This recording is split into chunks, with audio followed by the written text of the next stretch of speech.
go for main engine, start.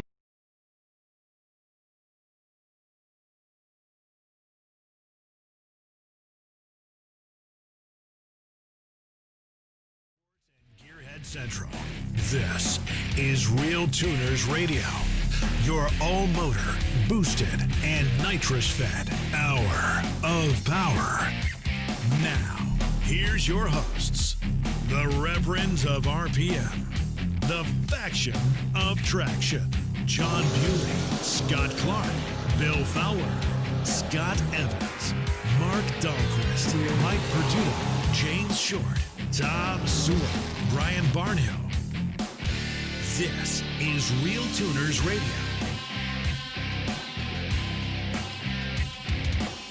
Good evening, everybody. Welcome back. It's another episode of RealTuners Radio. It's number 142. It is December 9th, 2020. A little bit, couple minutes late tonight. We apologize for that. But good to see everybody logged in. What's going on? Welcome to the rest of the crew tonight. I see Mr. Fowler. Hello. Mr. Evans is here. Mr. Barnhill and Mike Perduto is here. Very cool. So, oh yes, I hear my view was screwed up. Sorry about that. Let me delete this. Hey, there we go. All right, cool. We can see my ugly mug. So, and my dog in the background sawing logs tonight. Anyway, welcome, gentlemen. How's it going? Is everybody having a good week? Yes. Can you hear me?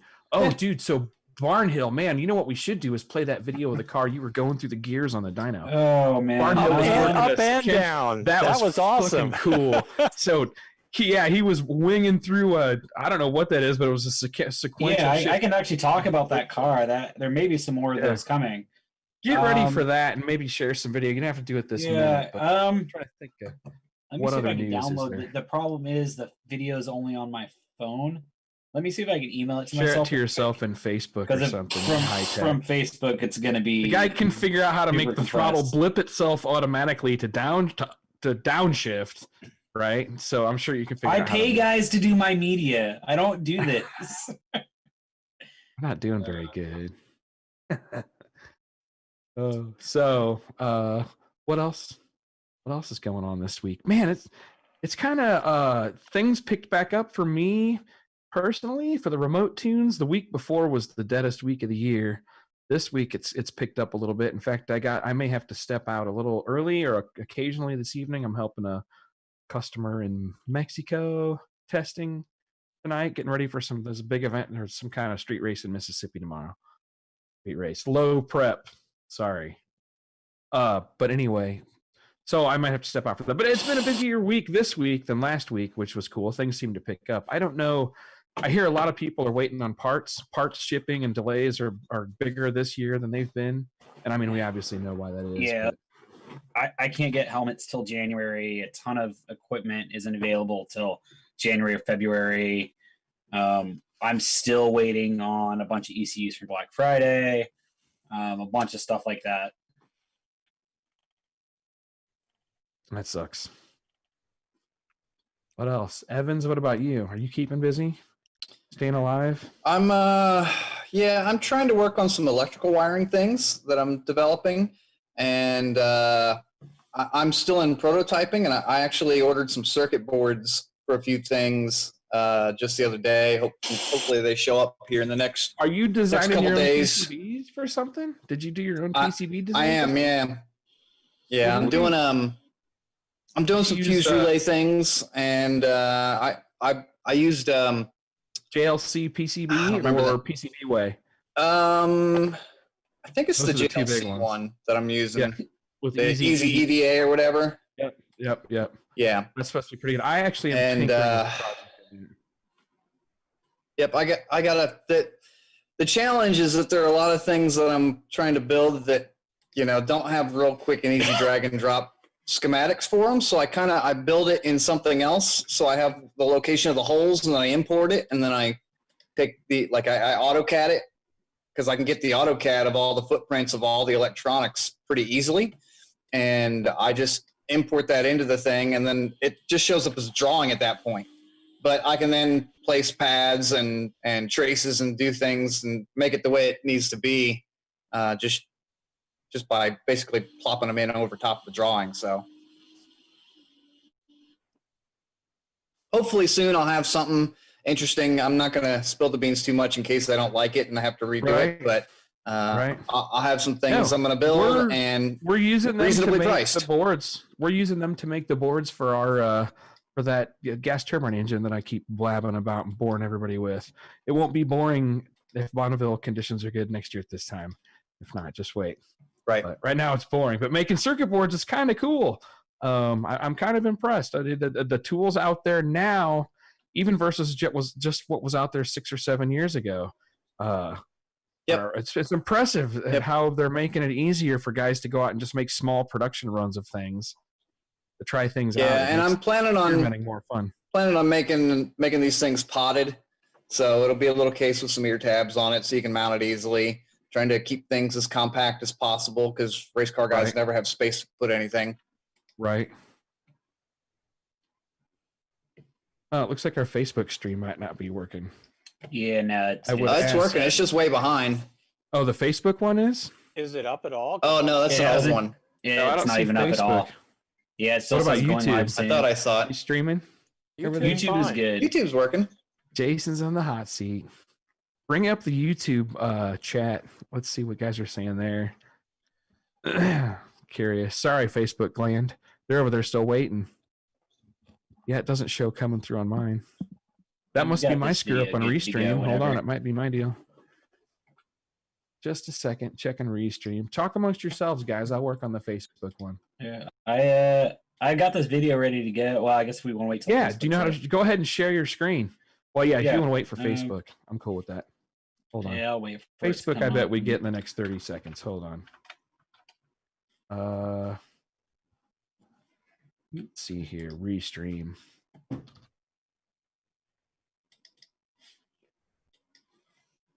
Feel free to talk about anything else. I got nothing on Evans, Facebook. pimp your work. Yeah, just you can go to my website. I'm starting to build things up on there, the Helix tuning stuff, and I'm doing remote tunes like I always do.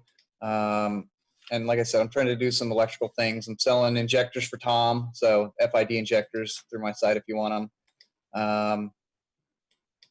I don't know, if you got a custom electrical project, I'll build something custom too, fuses, relays, wiring, whatever needed. I'm always willing to do it. And of course, if you fly me to you, I'm always willing to work on your car in person too. So all things that can be discussed in private, of course. And he'll spec you the most badass home theater system you've ever heard in your life. Yeah. Yeah, I'm an audio guy by day job and career of over 26 years now, and sitting around doing nothing because we're not allowed to have concerts or gatherings or anything really. So my career of my life that I love to death is on hold right now. So I'm diving back in head first into all the race car stuff. Met one of our neighbors today. He's a touring musician out of Nashville. And yeah, dude, he's been telling me he was happy to find a job delivering Coke products, driving a truck. Super nice guy, super cool, very talented musician. Actually, wicked talented. We were just checking out his YouTube. Interesting. But so yeah, that sucks. All right, it looks like just remember people who are career in the entertainment. Now we've got Facebook. Just remember, people who are career in the entertainment industry are literally doing zero right now because they can't work. It's not that there isn't work; they're not allowed to work. Right. So right. Just keep that in mind when you think about your friends who might be playing in bands and all the concerts you used to go to that you can't go to now. All right, so Facebook seems to be working now. Sorry about that, Facebook people, and sorry, Jason, producer. That was actually my fault. I don't know. It didn't save the server address and the stream key or whatever in the restream, whatever. So it's fixed. You can close that down. All right, so kicking back. For those of you on Facebook, sorry for the YouTube people. It's been working fine, and you're gonna have to hear this twice. But no, probably the coolest thing I could think of to talk about right away was Barnhill posted a video of him on a dyno. And I don't know what, but it sounds mean.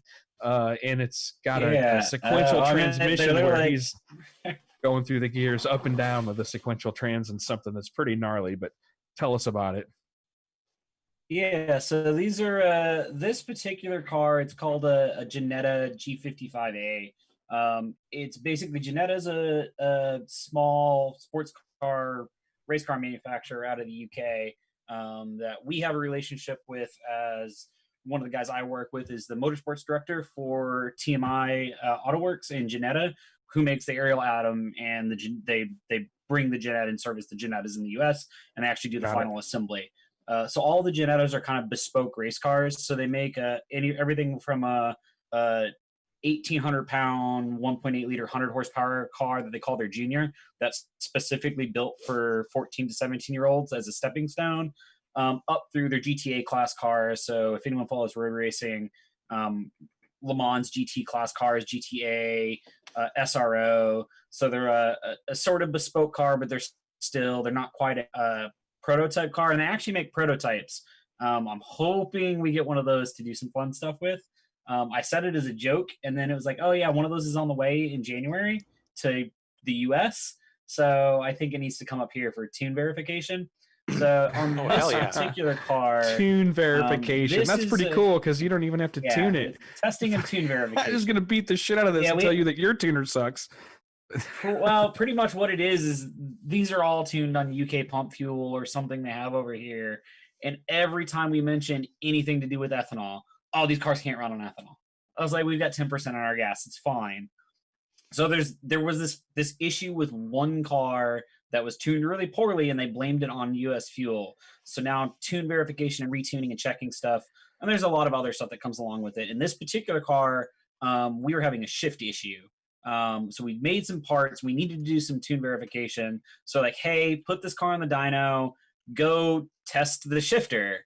And I took that as, well, I got to beat the shit out of it and run it through every single gear about 100 times today. So this is just a small video of it. Let me see where I've got this What queued up engine, real quick. transmission, transaxle? is Yeah, it? What's the so- drivetrain? This is a, let me see if this will share real quick. Oops. Oh, that's the wrong screen. Hold up. He's getting Let me there. He's share the learning how right to screen. drive. So I have it up, and every time I try to actually pull the video up, it tells me, maybe it's because I'm in full screen mode. Yeah, take it out of full It screen shuts mode, my, yeah. or try to select it by display if you're doing full screen mode. But should be able just to do it in a window that's not full size. There we go. we go. So it told me. Okay, so you guys can see the video here. Yep. All right, yeah. So these are, like I said, it's a Geneta G55a. These are just a 3.7 Ford V6 in this particular car. They're actually detuned to about 270 horsepower. Okay. There's a up tune on it, and that's one of the things we're working on that should make around 3 to 320. This car only weighs 2,200 pounds. So I was gonna say, what does it weigh? It weighs they nothing. make Yeah. a version of this called the GT4, which uses a 400 horsepower LS variant, and then they've got a 600 horsepower version in their LMP cars. But this particular car uses a Quaife dog box that's shifted pneumatically. So there's an onboard air compressor and paddle shifters, and everything's managed by the ECU on the shift. So that's basically what we were testing. We replaced a bunch of components on that and checked the shift settings. And one of the things I'm seeing is it looks like one of the gears, the ignition cut timing isn't set right in the ECU.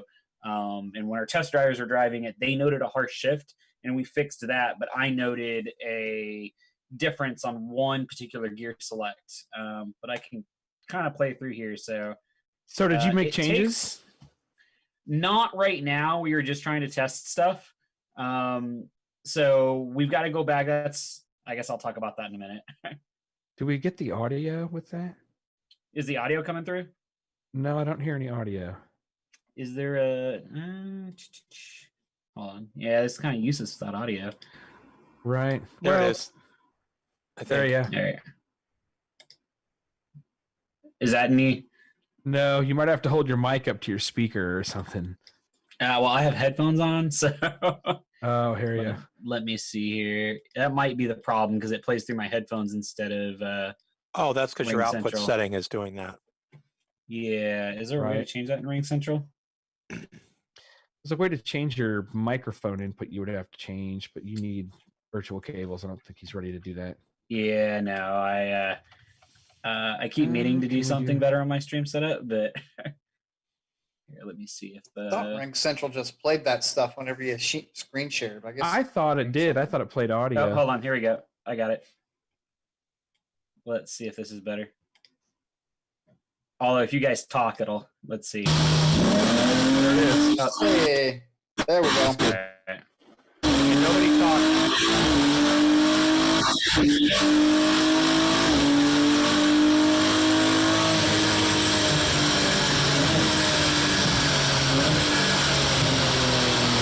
Those are 100% clutchless auto flip downshifts.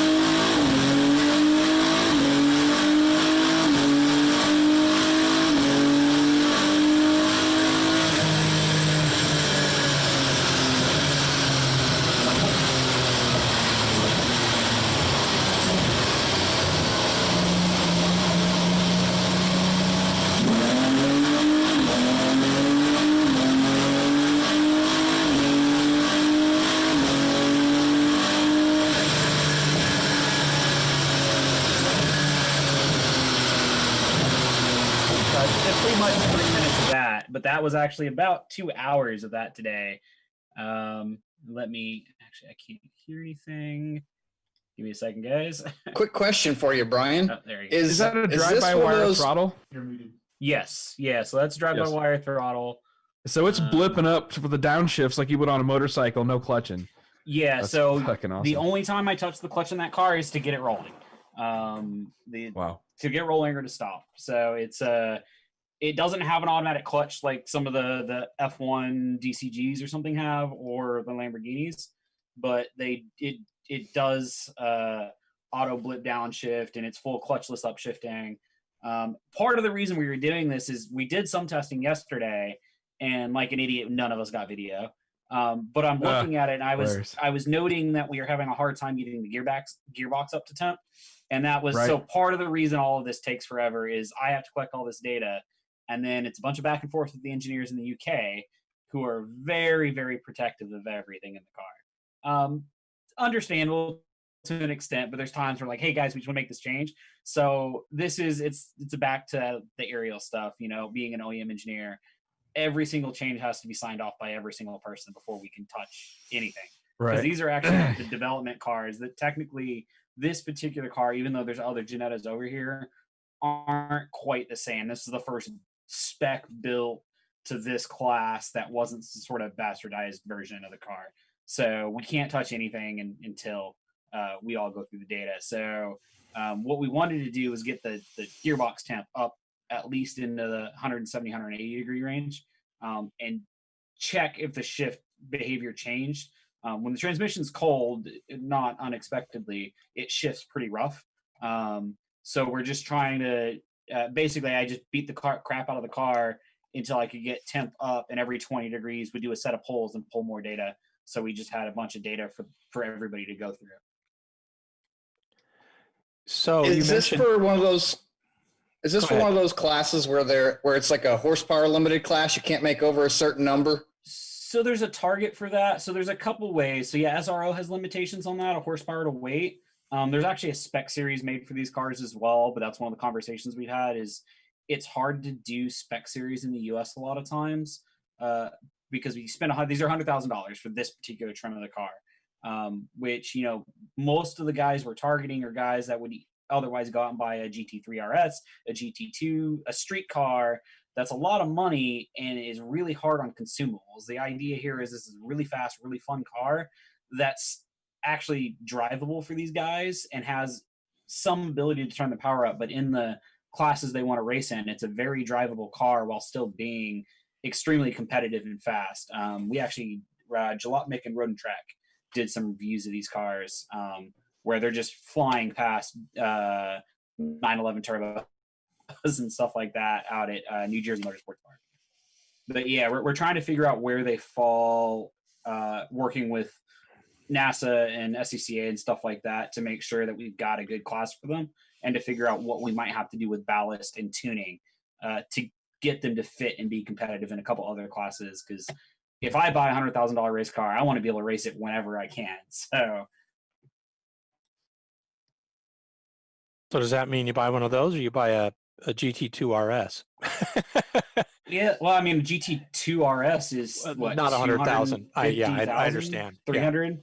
I mean, given we've got a client who's interested in one of these that has a GT2 RS Club Sport, that's a $500,000 car.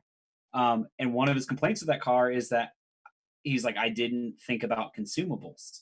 And when you've got a car like this, brakes and just tires alone, yeah. So they'll go these through are 2 sets of tires on a full weekend.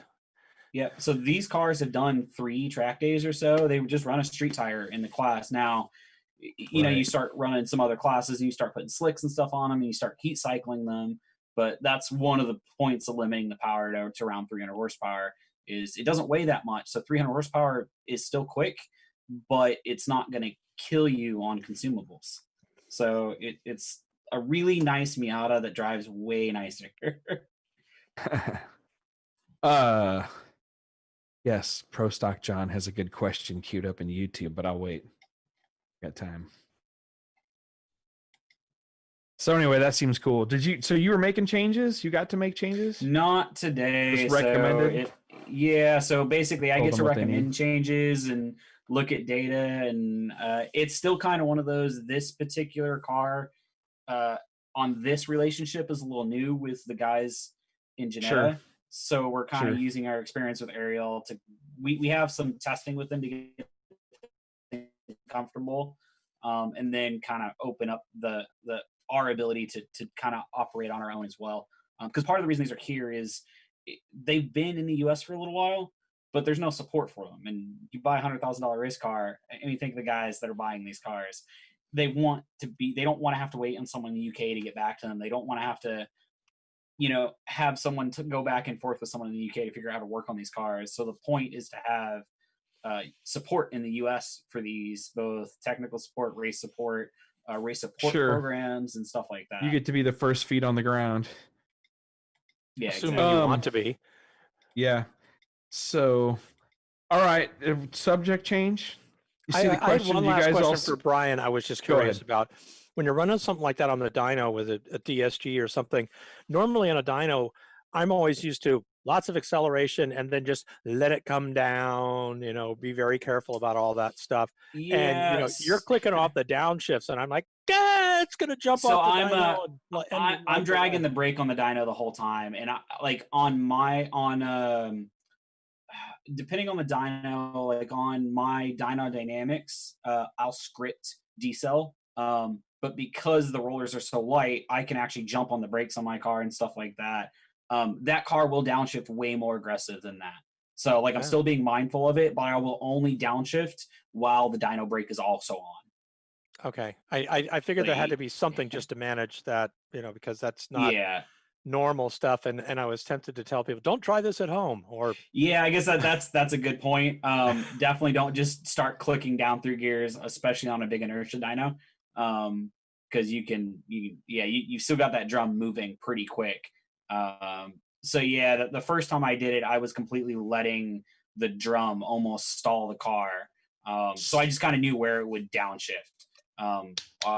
When we've done these cars on my dyno dynamics, I'll go through all 5 gears back down as quick as it can without redlining the engine. yeah, I just had visions of somebody watching this and they're in their typical, you know, T56, you know, street car. Wow, yeah, don't do that.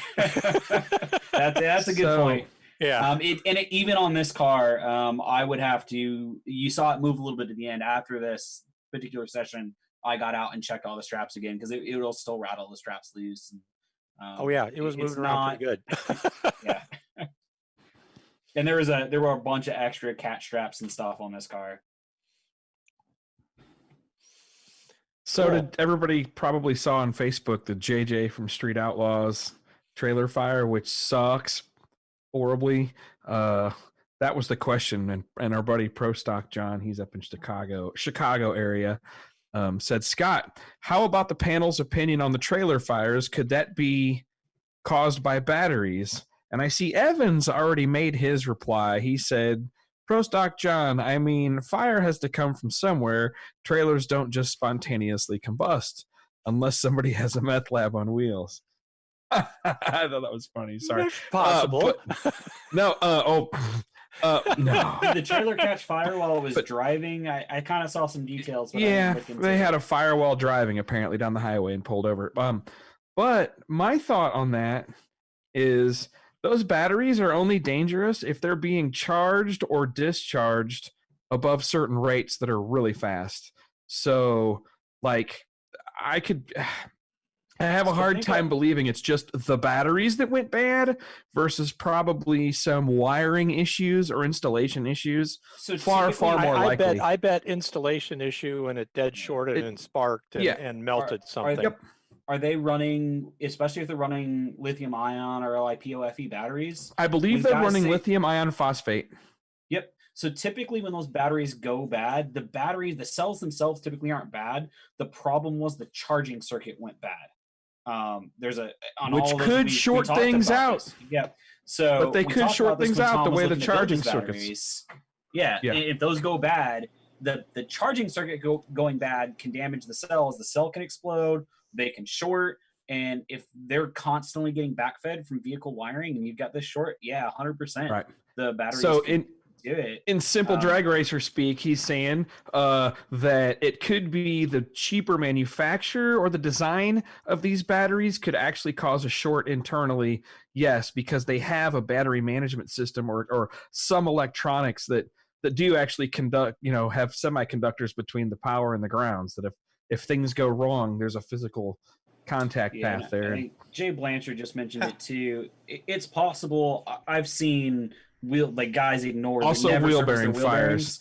Yep. Do you remember what happened to the second year of Horsepower Wars? Last year of Horsepower Wars, they had a trailer fire. That's what happens when you get the lowest cost transport company, because you could see that video. And you can see the video. That was a wheel bearing fire. Yeah. You can have other things, like if you have a generator on board your trailer and somebody forgets to turn it off, right? Generator could have a failure and catch on fire. You could simply have a battery that's inside like a lot of trailers have batteries built in so you can deal with the winch, and something shorts out of that, possibly some bad wiring there. Get loose wires bouncing around. Your trailer needs to be wired at least to similar care as your car. So and that's the problem. So I don't know how many people have ever really ripped trailer wiring out, even really nice trailers. Our joke is always pretty poor wiring. The cheap trailers are built on Monday when they're still drunk from the weekend. The nice trailers were built on Thursday before noon when they weren't quite drunk yet. So even the nice trailers have really shitty wiring. We had a brand new $18,000 trailer that, since new, the guy's turn signals and one side brake light wasn't working right. As soon as I popped it off, outside of all the vampire clips and really crappy wiring, they just straight up miswired the brake lights. And it could have easily been wired the other way with a short. I've seen a lot of trailers with that. So wiring is normally the usual suspect in anything with a trailer, because if it's a bearing, you usually know. You got some noise, you got a wheel falling off, something like that. But I mean, these guys, you're also carrying race fuel, and God knows what can happen inside a trailer. Yeah, there's a lot that can down, and everything else hasn't happened. That's a shame. I don't wish that on anybody. No. The last time I saw all those cars was 2019, I think, when they were filming in Phoenix, and they were obviously coming up on their game, because how the shows generate money for the main participants, and then you could see the cars go through an improvement. But I don't know that a lot of those cars would have been running the lithium batteries and all that at that stage. But then here we are in 2020. They may have upgraded all the chassis and everything else. Those Memphis cars were fairly rough, to say the least. So therefore, the trailer is likely to be much better. Yeah, the first couple of years of the Street Outlaws, the OG Oklahoma City guys, where those cars were rough, but then they went from being rough to rough but repeatable or serviceable and can run them every weekend. Then they went to, all right, we're gonna have to work on these cars every week. We better make these things serviceable and nice and easy to crawl around in. So Not to mention having no more guest tetanus wirers shots. come in and pro line motors, and everybody suddenly had a bolt together converter. Yeah, and rich fans buying you an engine. Yeah, yeah. Jeez.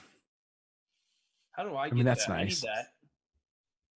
You need Anyone richer listen- fans. Yeah, if anyone listening is rich and needs to buy a motor for somebody, hi, my name's Mike. Nice to meet you. Mike will hook you up. He'll get you going down the track, man, for sure. I think I fixed my computer and all the crap going on. My internet's being stupid, but I think it's back now. Seems I to get work that good message every now and then too.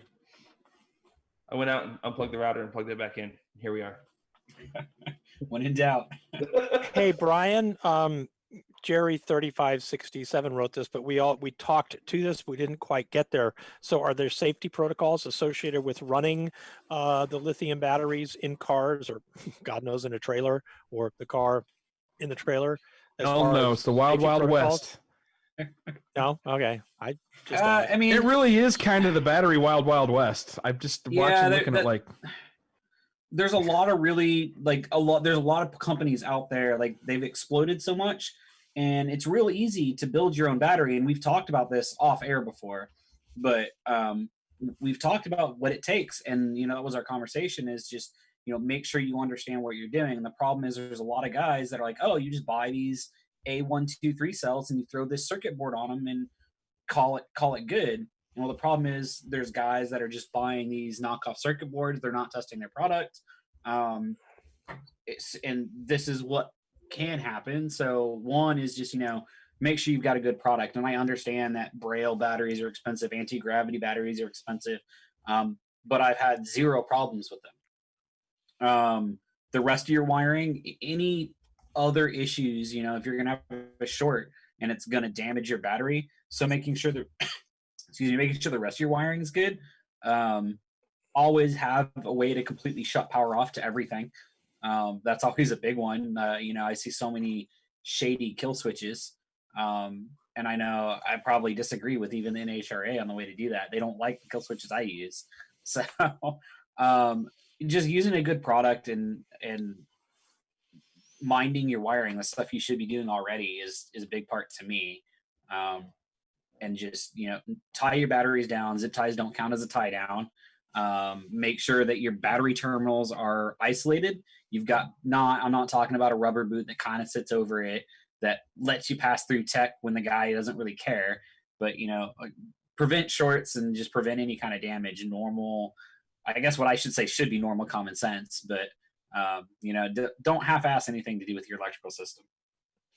Are there charging systems specifics? Like, are there some of those batteries that are set up for 16 volt that a lot of people run on? Yeah, so I guess that's the other, when you're using, especially if you're on a lithium ion, C-Tech and all of the battery, if your charger doesn't specifically say that it's made for lithium ion, it's better not to use it. I really like C-Tech chargers. They make lithium ion specific chargers. So that's another one. If you've got a charging setup, just make sure that it's compatible with whatever battery you're running. And there's a difference between lithium ion and the lithium iron phosphate. Lithium ion has more power and they're lighter, but the LiPoFe, the lithium iron phosphate, are a lot more stable. They're less likely to just burst into flames. They still require a charging circuit, and the cells still can burn down, but they're a lot safer in a crash. When you crack them, when you crack the case or something like that, it's not like your lithium ion phone battery where it becomes a major fire hazard.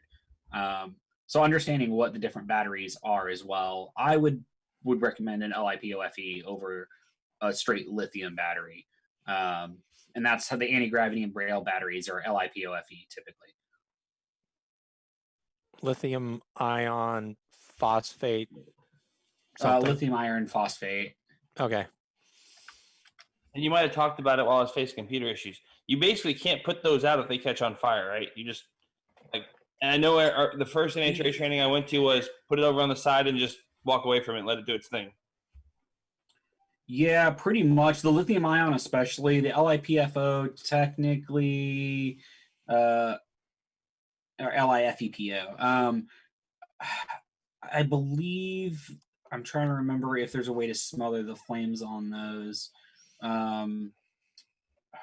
It's better than a lithium ion, but it's kind of the same thing. Drop it in the oil disposal drum. It was a joke. Yeah.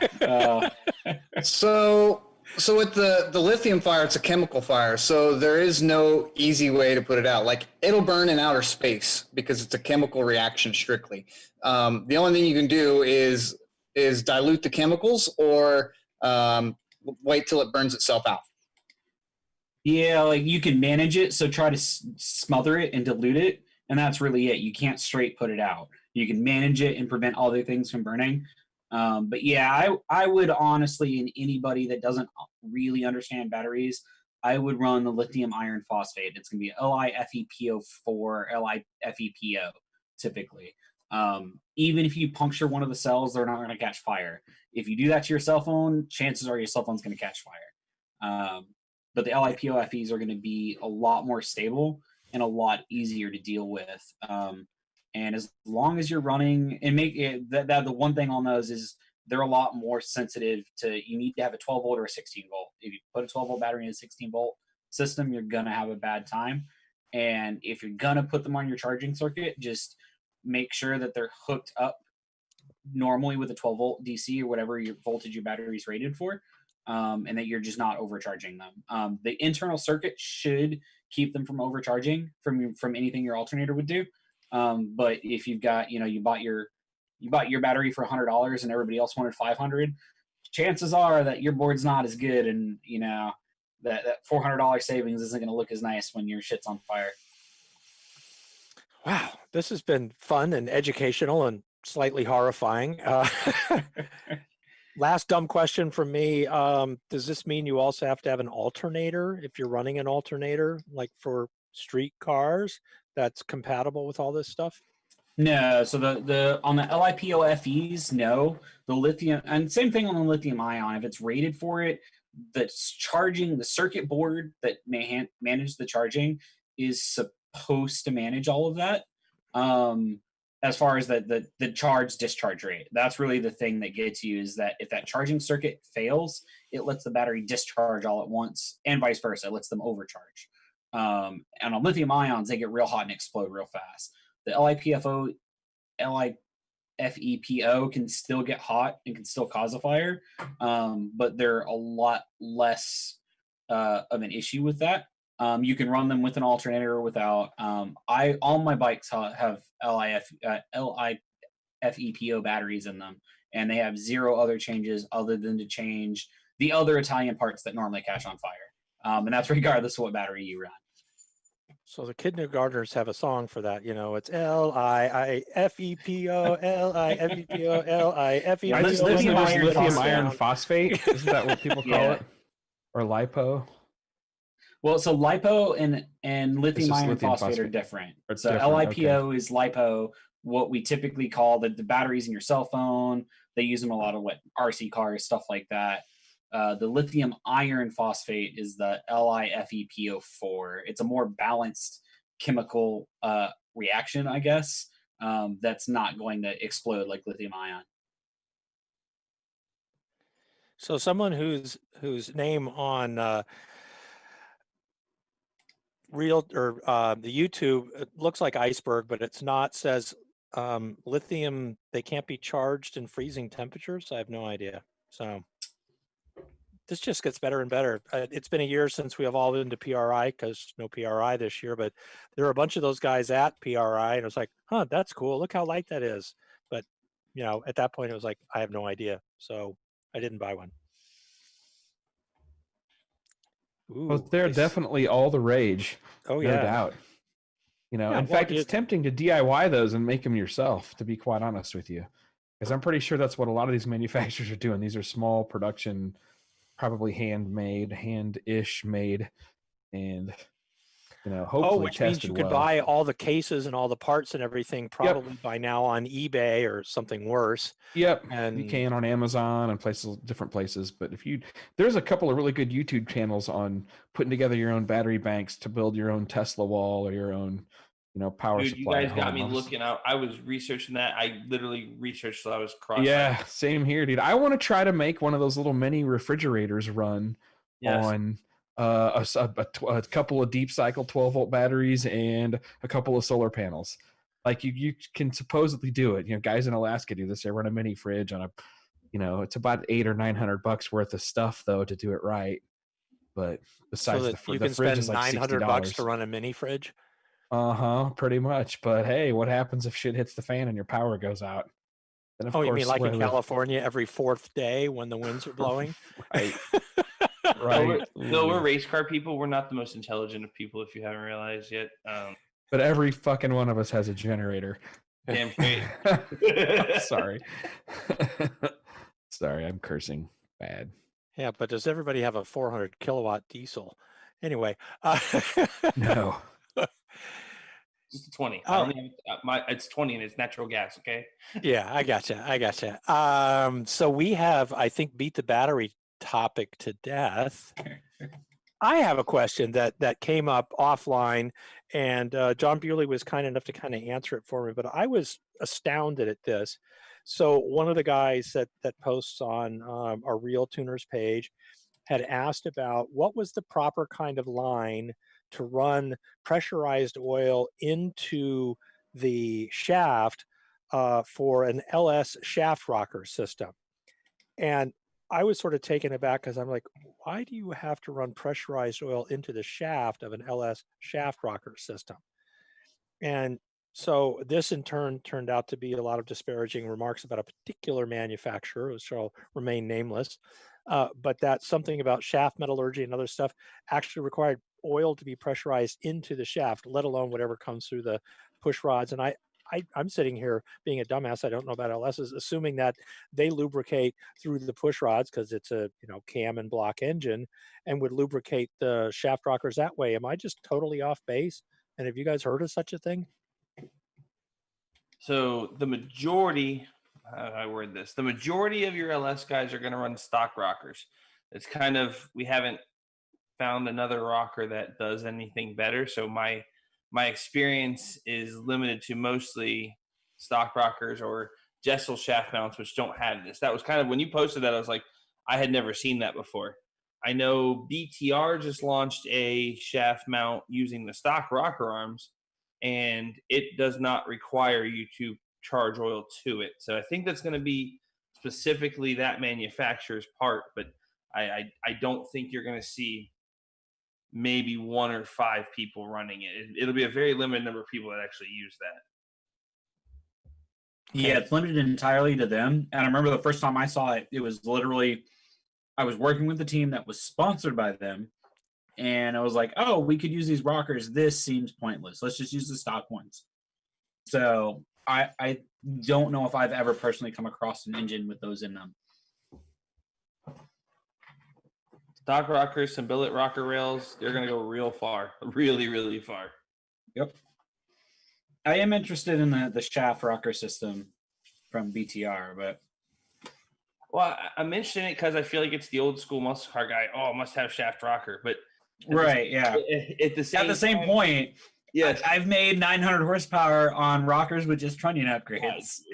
But is it a longevity thing? Isn't it a longevity thing? Or aren't they going for more endurance? Or no, the only time we really get away from stock rockers would be to go to a roller tip when we try and get to that. Like, I know John has a limit somewhere in the 660, 670 valve lift range, which is as far as he wants to push. Usually his ass needs to get on here. Yeah, I think he's driving cross country or something again. Well, he said that, but now he's got these other lifters, right, that are supposed to get him over that. And there's some other stuff in the works between him and Billy Godbold to potentially go farther, but I won't go any farther with that because I don't want to give away his game. But I mean, he's willing to put, and Billy is obviously willing to put enough value into the stock rocker to make it go farther, even if it means changing a couple things, because they do have that much faith in that stock rocker and don't see any reason to change it yet. But James isn't on here. We'd have to ask him, but I'm pretty sure he's still stock rockers on his at, what was it, 22? Yeah, I mean, we've run stock rockers with just a trunnion upgrade on stock rocker rails for, God, I think we're going on 6 years in a couple turbo drift cars. Yep. It's hard for me to. You want me to change those and run oil lines and make it real complicated? Real hard sell. I'm trying to see. Someone saying you can get. I've seen guys running the AutoZone lithium or whatever batteries that are really light. They run 1 or 2 of them. Those. Matt, you're asking the question that I think every one of us hates answering the most. So, hypothetical street strip application starting from scratch on a swap turbo LS Magnum T56 IRS car, Dominator or Haltech and why? Okay, let me ask you a question. Well, if James was on this show tonight, we'd be James split. isn't here to defend the Haltech. I started talking and was I'm muted. gonna ask you a question. When you, I mean, yeah, I'm not wearing a Helltech shirt or anything right now. Holly all day. and you have to take off this 10mm bolt. And you grab the Matco wrench or the snap-on wrench. Which one's gonna work better? They're gonna do the same shit, man. Who's gonna tune your car? Who's gonna help you? What network do you have around you of people? That's what you need to run. Yeah, what do more people around you run? Yes. And I mean, I have nothing against the Haltech, but it was more, a lot more. They present a lot more options in front of you, especially in the department of triggers, cam and crank triggers, and noise management, and software noise suppression and things like that. That I'm just not a fan of exposing to the end user as much as somebody who's. That's always the argument too. You know, we've had that discussion with Mtron. Should they make it simple? And you know, Scott, the development guy over at Mtron, will pitch a hissy fit if you so much as whisper that around them. So, like, no, if you can't figure this out, it's on you. So, yeah, if you can't figure it out, you have no business using our system. Yeah, well, then you know what? That's why very few people use it. I mean, that's that kind of mentality. Of course, then you can see what Motec tried to do. You know, they tried to put support and firmware development in the hands of their dealer base, and I mean, yeah, it's a mix. I will say, for the most part, when you pick your trigger setup, the default stuff in Haltech is really well. But I mean, the more knobs you give yourself, the more you can fuck yourself over. So the Holly, if you're gonna be straight up middle of the road, exactly what it's intended to do, it's great. It's like Scott said Scott Evans said, he looked for something else because he was trying to trick the Holly into doing things it didn't want to do.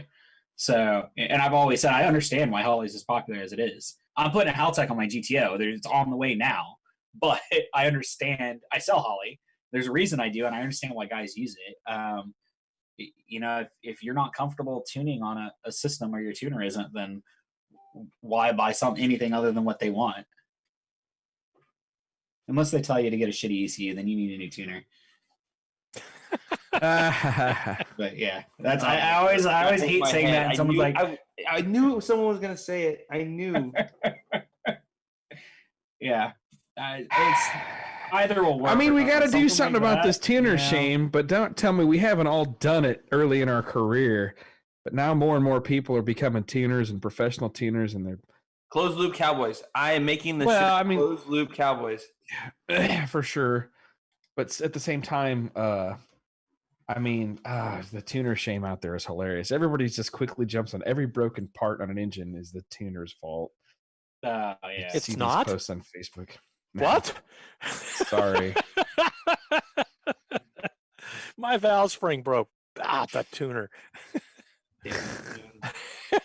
I'll sit quiet on that one for the evening. I actually pissed enough people off on that topic, Purdue. He needs to back off a little bit. He's already been through his angry quota, making people mad with. Sometimes the truth just is hard to swallow. Whatever.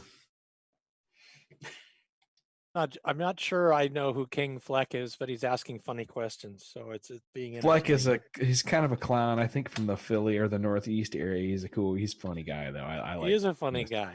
I like. He's hilarious. He is out there. He's built some pretty fast shit. Food overnight. I will pay. Wait, what? Send me good pizza and food from Philly. I will pay if you're from Philly. There we go. God damn, you're right about that, man. I was just talking to somebody about that the other day. You just can't get pizza outside of the New England Northeast area that anywhere in the world.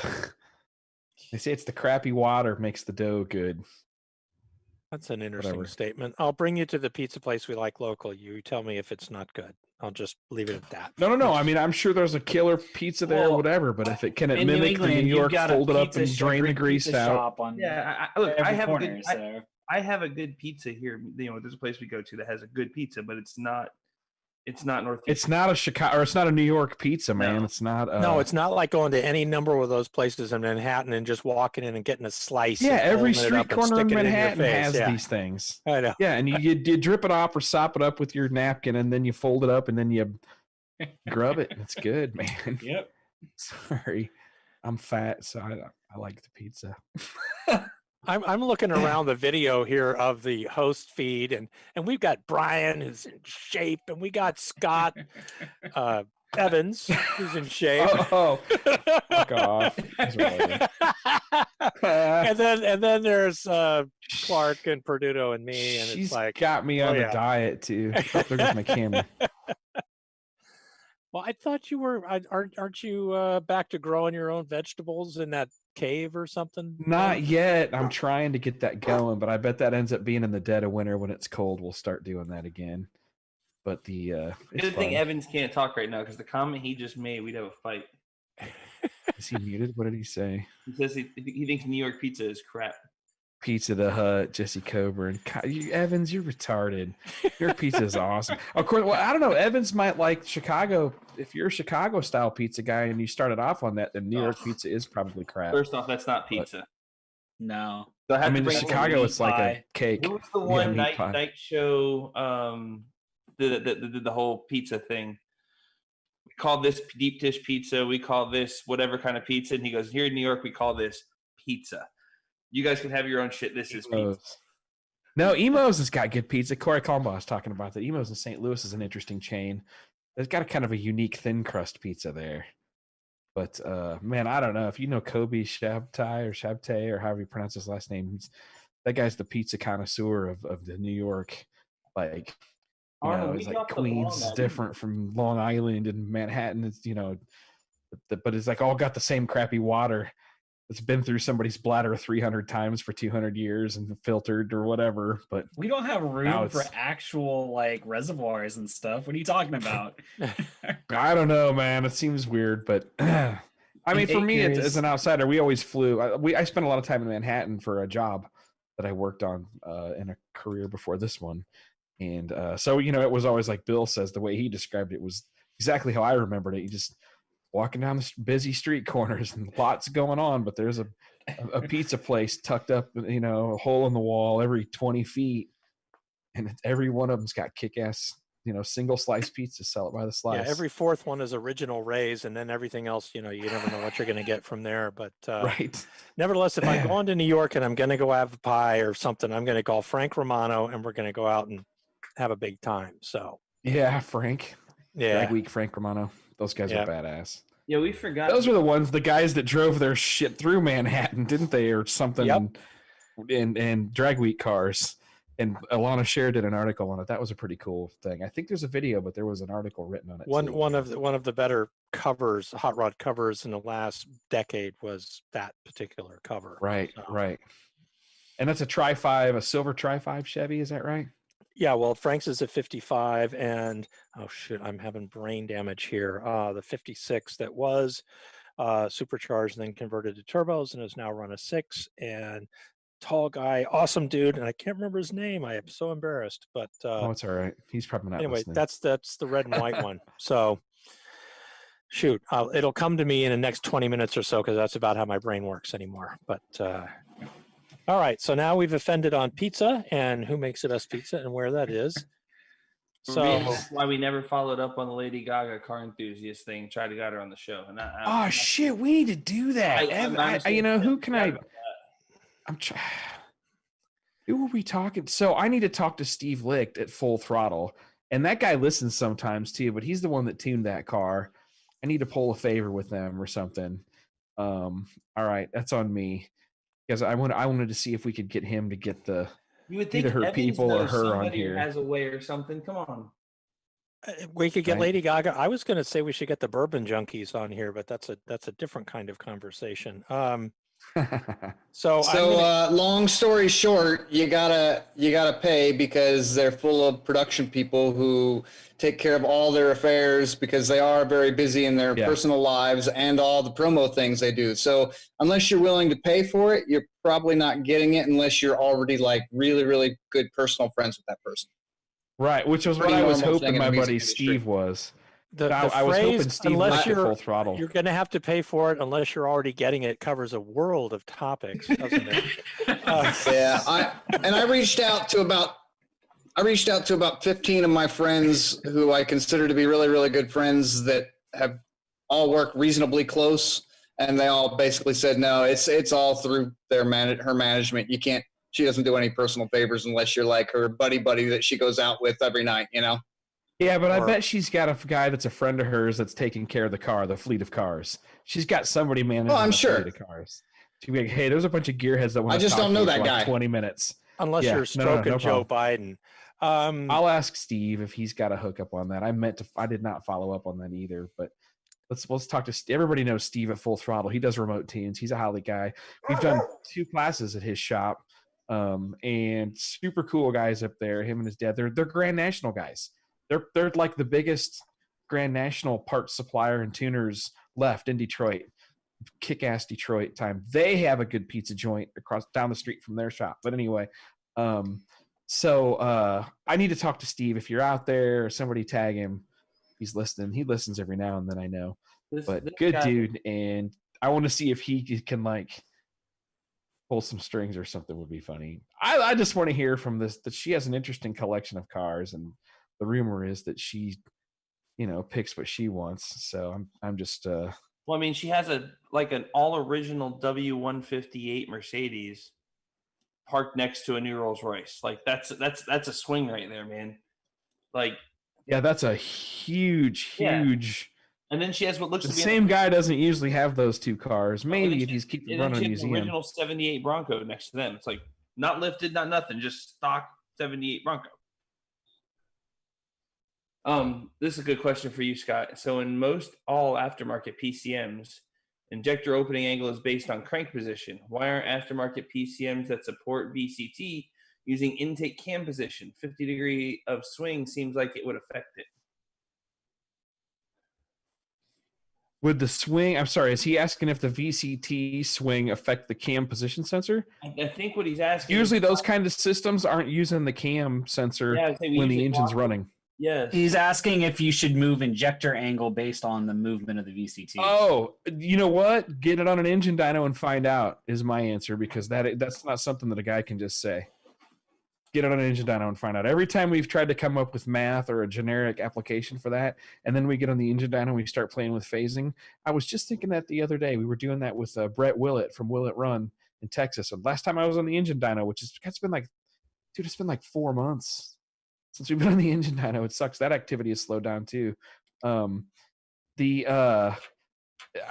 were playing with injector phasing and getting surprising gains, more than we should have, which indicated some other problems, I think. But who the hell knows with VCT? You can't predict where the engine wants, but you got to test it at different loads and RPMs to find out. There's a reason that all OEMs that use VCT now are all torque based, and you've got 10 fuel tables, 10, actually I think it's 15 in the case of all the EcoBoost stuff. You've got a VE table, a spark table, and even deeper than that at every single VCT position. And then it does a bunch of backing calculations for what's going to hit our target torque. So, it's I know, like tuning complex. the Coyote stuff. Buddy of ours was showing me some of the Coyote stuff. It's been a couple years ago now, but multiple timing tables and stuff to deal with. It was nuts. Yep. So doing cams on a Coyote turns into a huge, especially if it's something that's not well documented, can turn into a huge tuning undertaking, because you basically have to rewrite the entire torque map on that to get it to run right, or you band-aid it and just hope you never run a no drivability problem. Greg Peak is the band-aid is to dumb it down to one giant, all the tables the same, and lock out the cams. Yeah, and that's what a lot of people do. It's just it hurts because I know what that VCT is typically worth. Like I can show you my Miata, my non-VCT engine Yeah. versus my VCT, and that the torque curve is insane. If you're turbo, it's even more. The 2J VVT versus non-VVT, the torque curve is always so much better. And I see so many guys just take it out because they don't want to deal with tuning it.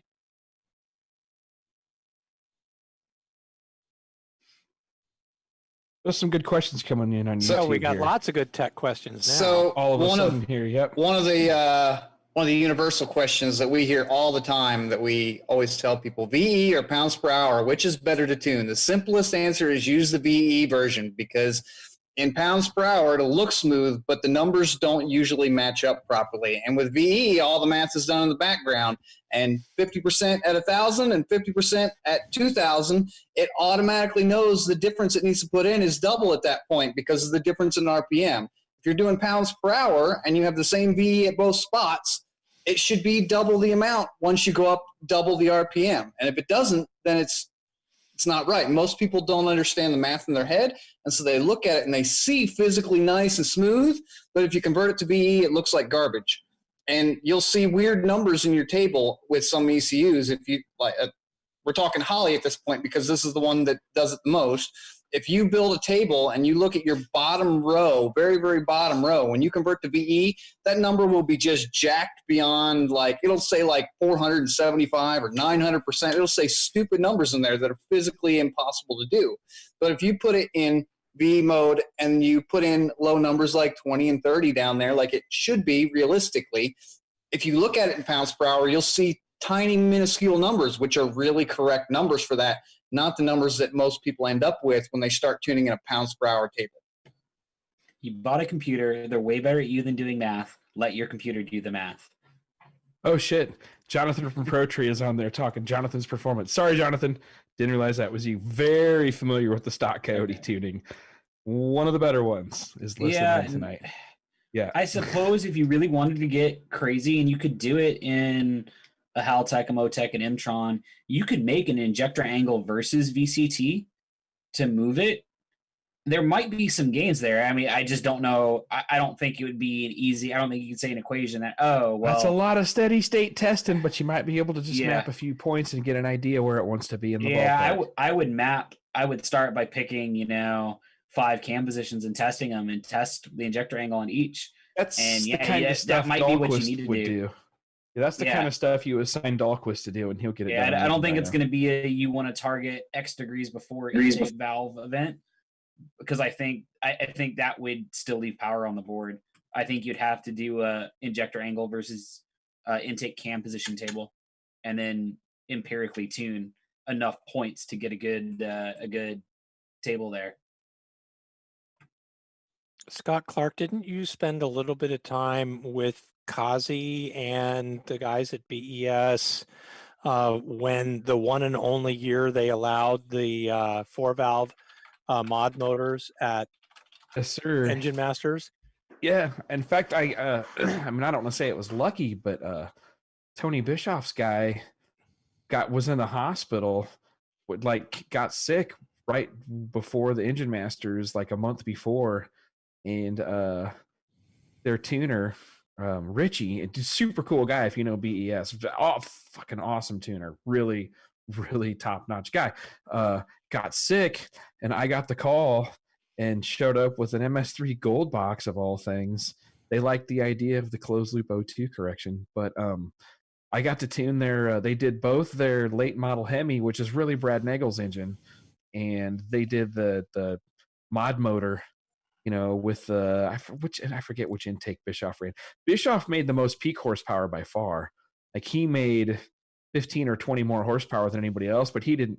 Kazi was making like 600 foot-pounds at 3,000 RPM or something ridiculous. So he had a better score for Engine Masters. I did not work on the Kazi engine or the John Mahovitz engine. I worked on the Bischoff one, which came in third place because it had the lowest average horsepower by a little bit, but it would have been the best engine to actually run in a car, I think, because it made, I want to say it was like a 740 horse engine or something stupid like that. Naturally aspirated mod motor.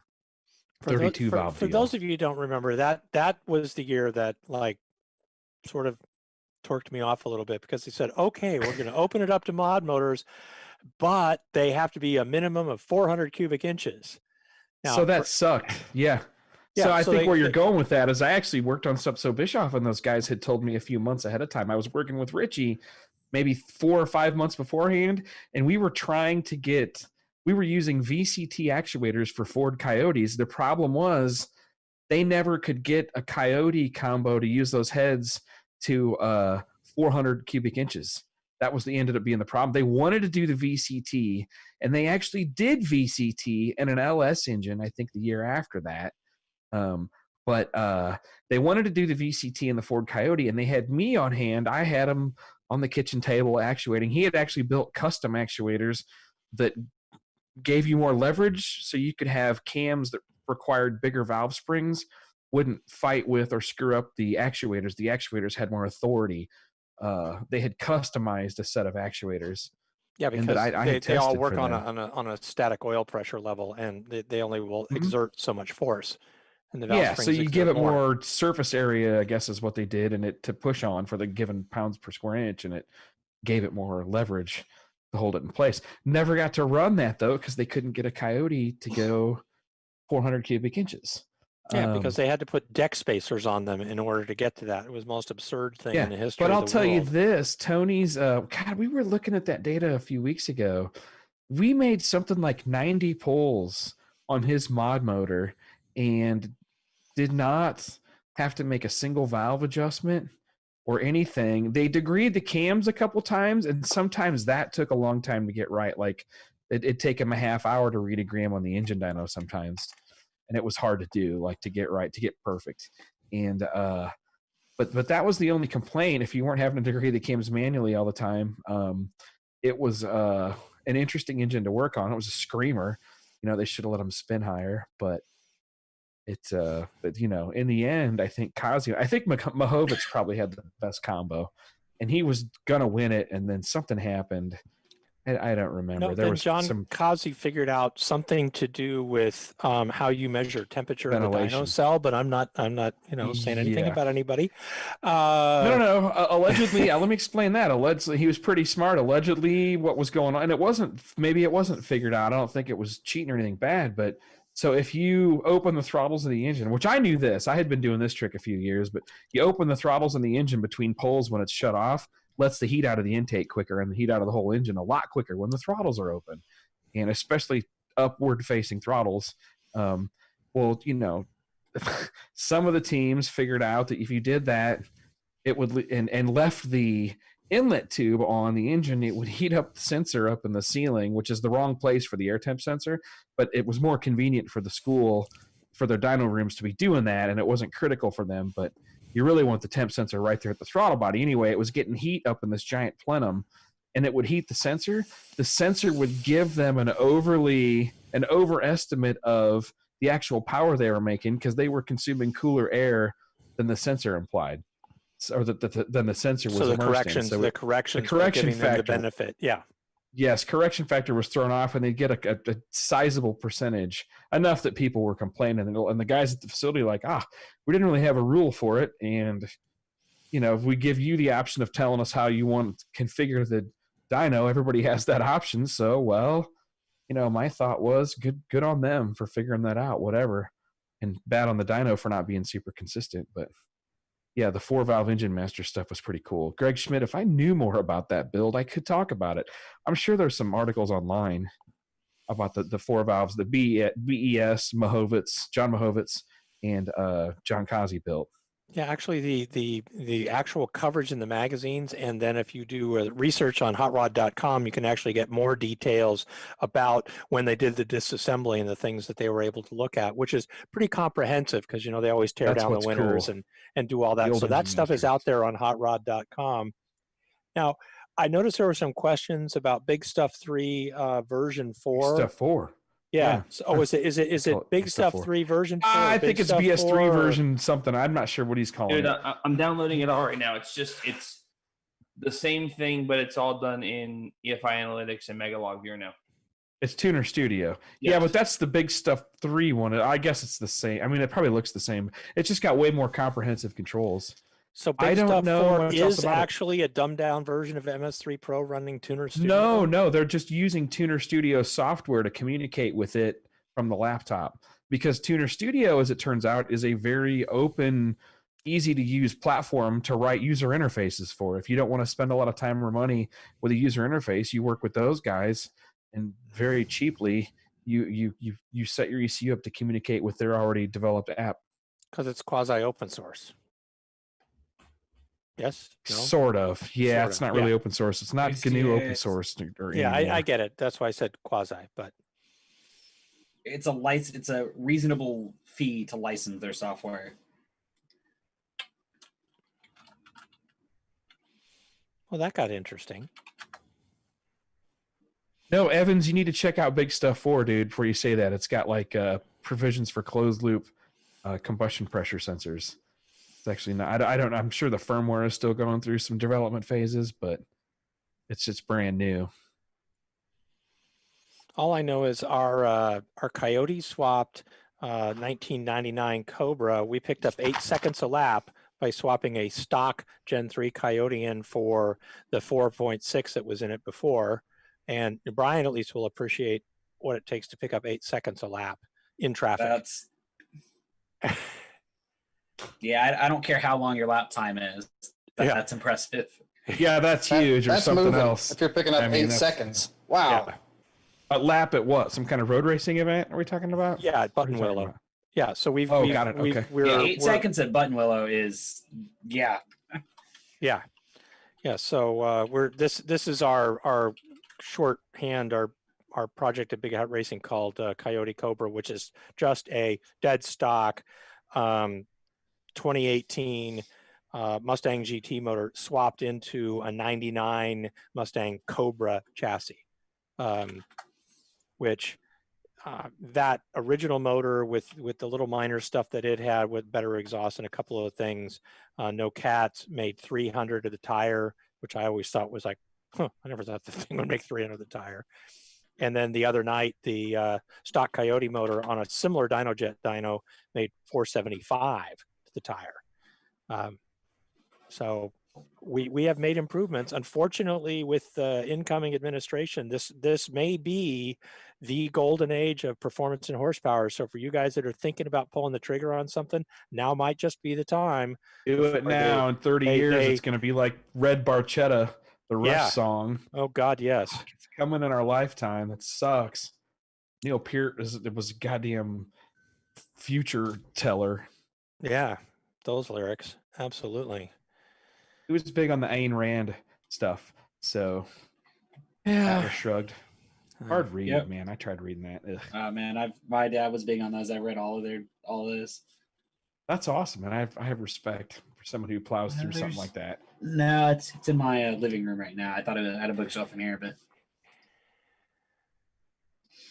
So anyway, guys, if you're thinking about pulling the trigger on something new, and I don't care what you're talking about, you could be talking about a truck, you could be talking about any a project, diesel, anything, car, anywhere, whatever you're going to do, get out there and get it going now while you still can.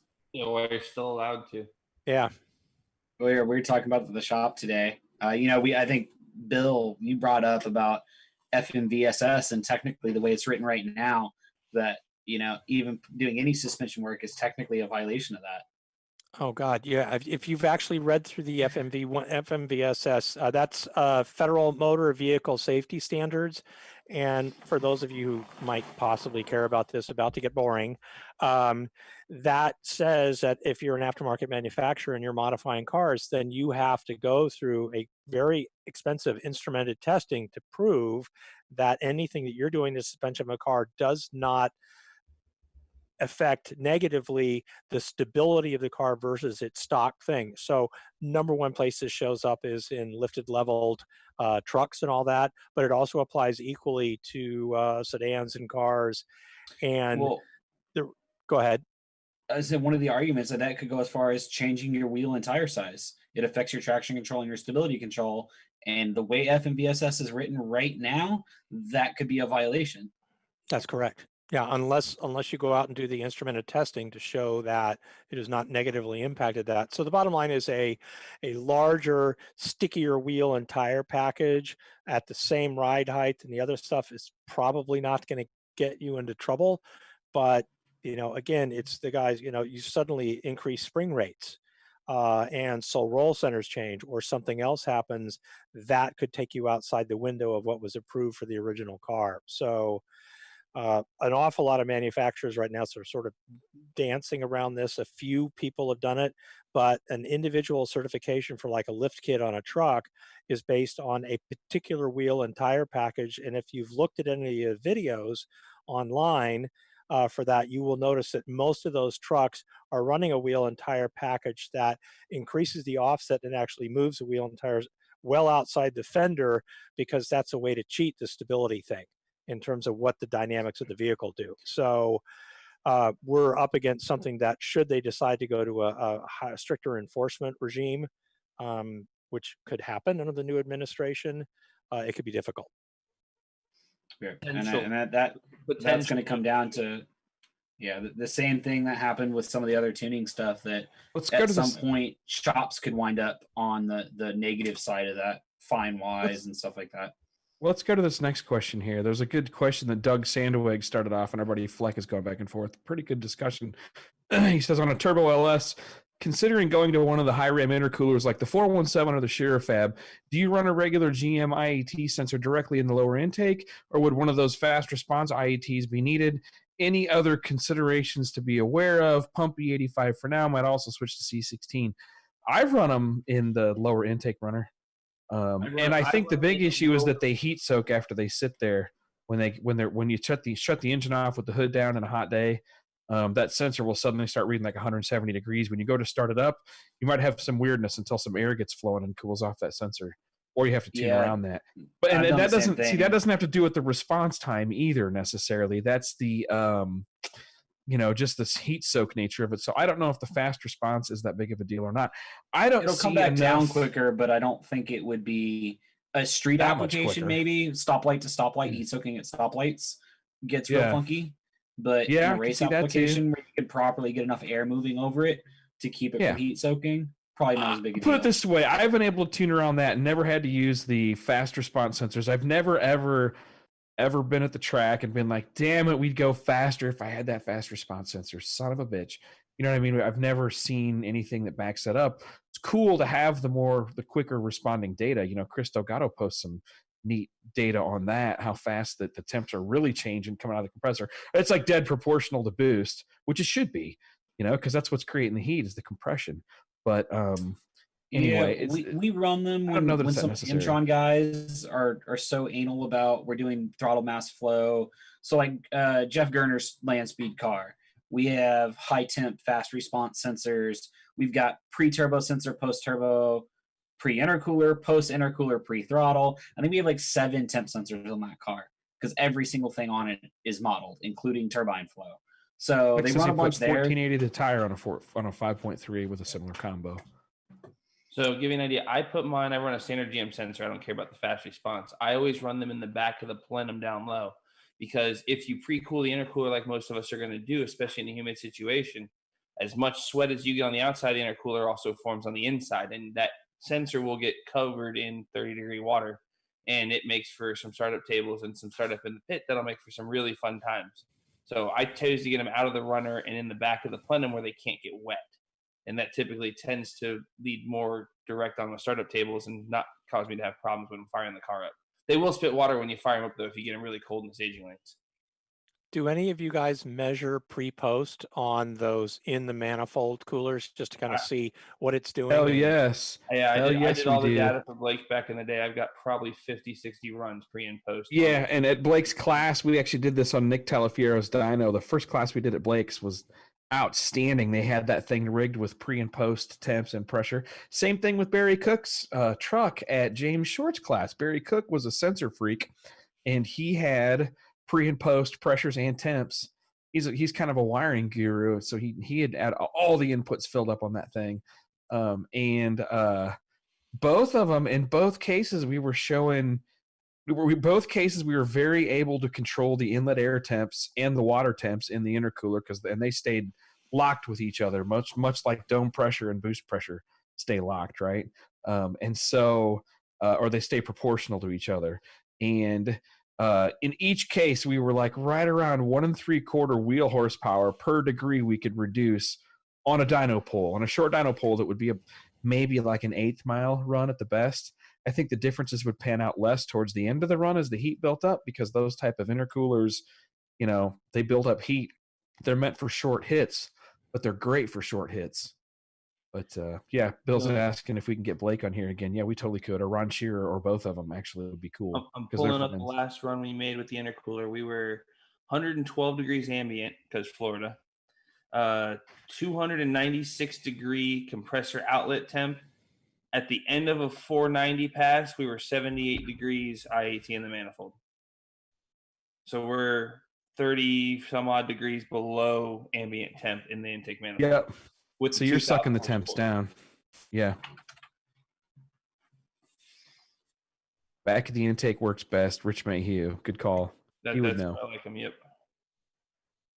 Like I said, starting those cars, if you have that intercooler and you want to chill the intercooler, which we all do, sitting in the staging lanes, run the pump on and off. You want that thing sweating cold when you take the burnout box.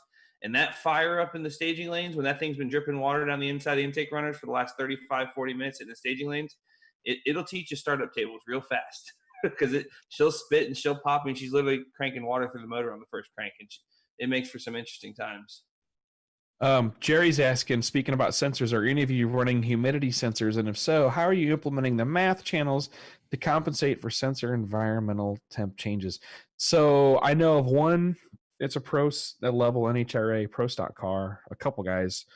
I believe it's called a hygrometer. Was that the sensor they're running? Didn't it's a we 0 to 5 talk about volt. this a number of weeks ago? With we have get hygrometer inputs into the tables. Yeah, and I'll be real quick on that. But basically, we set it up to advance or retard timing slightly, along with time-based timing, advance or retard at wide open throttle. Pretty simple.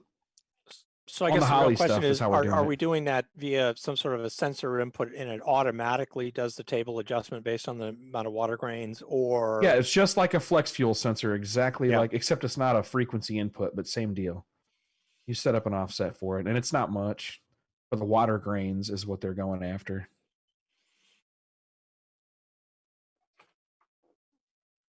Nitrous guy gets all excited when we start talking water grains. Bring me all the water grains. All the water grains. Give him water injection. That'll help. Yeah, Doug Vanstrom and those guys are up there talking about. I think he's talking to Flex still. Is he possibly with Doug Sandweg? Maybe no, but yeah, Flex said he made 1480 at the wheels on a 5.3 with that combo. I think he was a Shearer fab intake. That's pretty spot on. That's pretty spot on. Because we were 490s at, I want to say 144, 145 at 3,400 pounds, which should be right about 1,500 horse.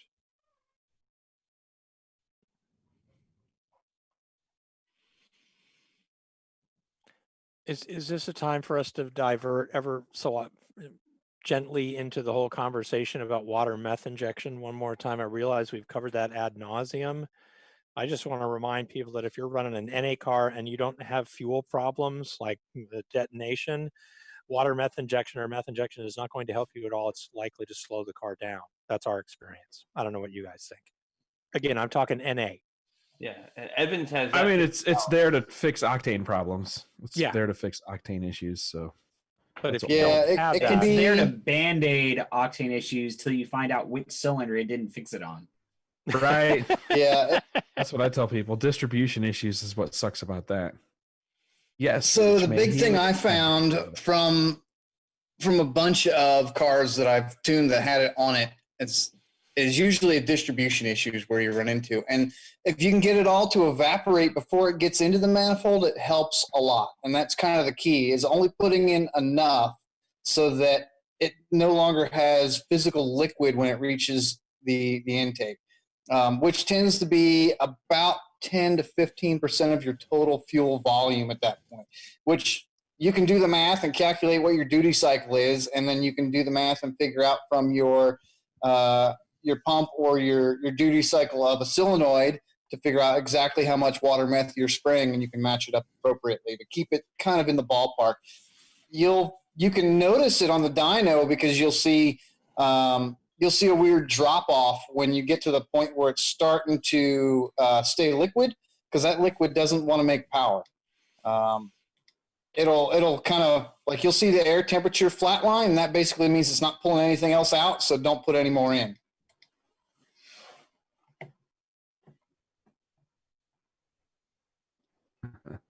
And there we have it. Still naturally aspirated? Some do.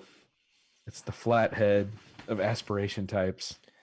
Yeah. So build one and come out and let's see how you do.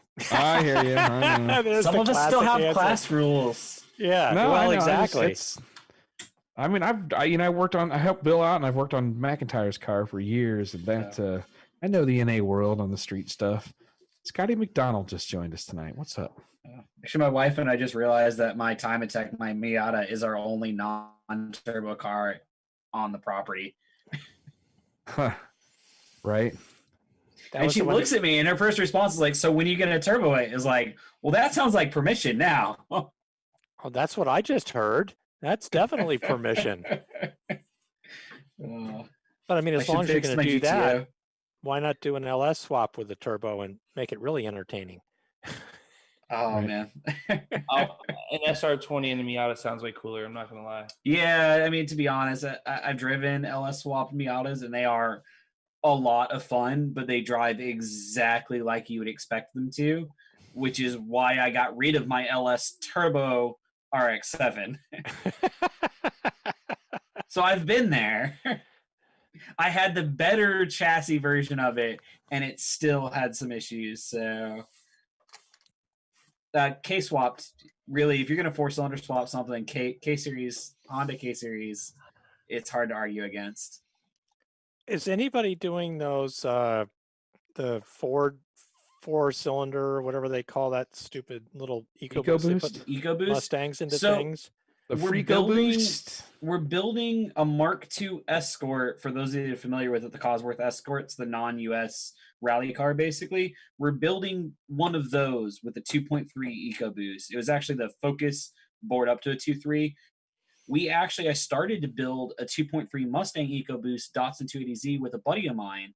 The problem is those engines are so tall and they have so much crap sticking off of them that they're actually really hard to fit in. Coyote syndrome. Yeah, like imagine that. The oil pan was super low. The valve cover was touching the head. We're gonna have to cut like a 6-inch notch in the firewall for the high pressure fuel pump. It didn't have that much room in the front. It was just really a terrible fitment. And we wound up putting a crate LS3 in this car in the Datsun, and it worked great. In the Escort, we cut a bunch of stuff to make it work. And if SEMA ever happens again, hopefully we have this car at SEMA. Hopefully this year, we'll see. It's getting pushed back out so I can finish the wiring on it this week, I think. But they're just, there's a lot of difficulties in just making them fit, and then they're direct injections, so you have limited ways to make them run outside of the chassis they come in. There's a handful of standalone ECUs that'll do it. They're a lot more difficult, so there's just a lot of hurdles to do on them. And at the end of the day, they're good for some power, but they still had some reliability issues. Interesting. Thank you. Sorry for the complete left turn off into shit show.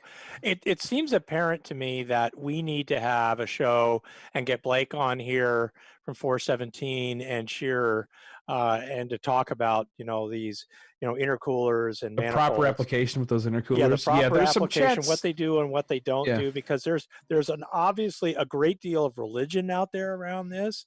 And there might not be a lot of actual knowledge. I'm not saying everybody who's piping in on this is not knowledgeable, but why don't we get the people that actually make the product on here? I think that'd be cool. Sure. We could get Blake on here again. He's been on here a couple times back in the day. Yeah. And I mean, the two products that seem to be in this space are Shearer and 417. So why not? Yes, Richard Mayhew, I said 417. So there. I love the way the comments flow sometimes. And here's an EcoBoost E36 drift car. We're talking a BMW 3 Yeah, Series BMW E36. E36. Oh, Man, okay. it's hard to argue against anything other than S54 or 1J and E36 for me. I really want to like the EcoBoosts. I want them to be easier to swap. It's just I've been through it and it's hard for me.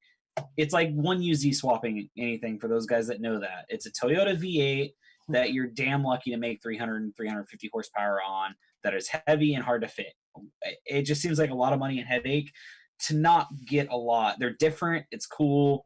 But they work unless with it's the better, boost. I They don't like the understand being boost. different. They Yeah, like the big boost. but Everything likes boost.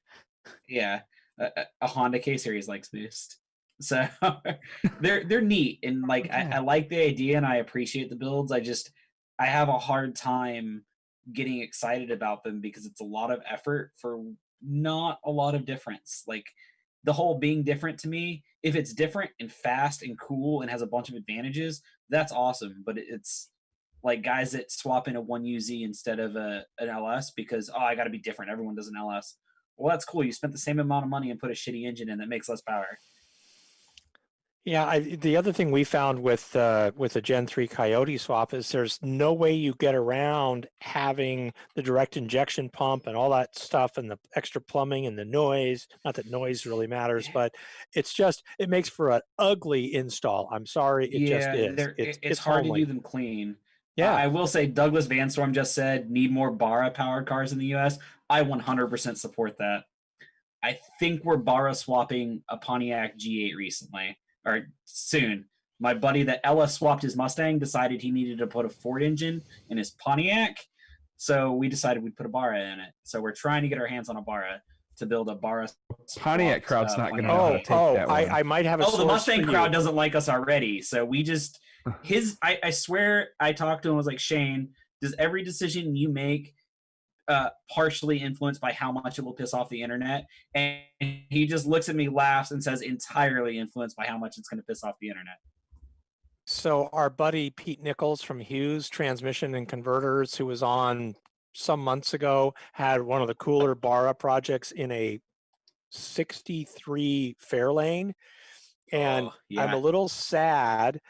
Turbo deal, sold it all off to do a Camaro with an LS in it. I'm still not quite sure how I know. I wanted to see that Barra thing came to be, but anyway, he's got a ton of Barra stuff, and there might be one of the motors that he had put together around for that, Brian. I'll just throw that out there. Yeah, Pete all Nichols right. is I need awesome. to figure that out then. And we happen to have mostly we were building an LS for that G8. We have a turbo setup that we would be willing to trade towards some deal out as well. If someone wants a turbo LS and has some Barra stuff, that would be perfect.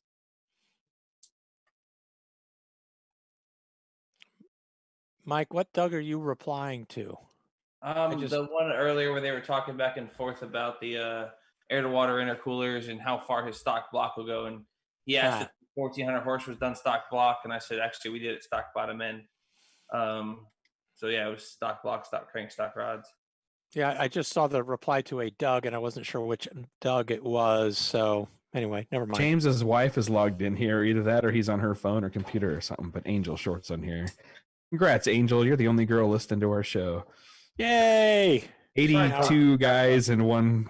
Okay. Stop telling all the jokes, guys. All right, stop. We support diversity and inclusion and Angel's women's one of the rights. guys, man. She's one of the guys. I'll tell you where it's at. I was gonna say James is his whole family. Those girls will tell you what's up, man. They don't. No, Yeah. I was being ever so They're a slightly good seriously humorous. David Good Grew folks. asked a question about. I want to get clarification. Brushless. I was fuel wanting to pump push that one control, off unless you're low. comfortable taking that, Brian. Go ahead. Yeah, The brushless fuel my pump. question, I wanted clarification. Are you trying to talk about when you should switch to low versus high flow? Is there like a power level or something like that? That would be my question there. I guess for me, I like to do fuel pump and load based control, and I would do it if this were an Mtron or a Haltech or something where I have the control.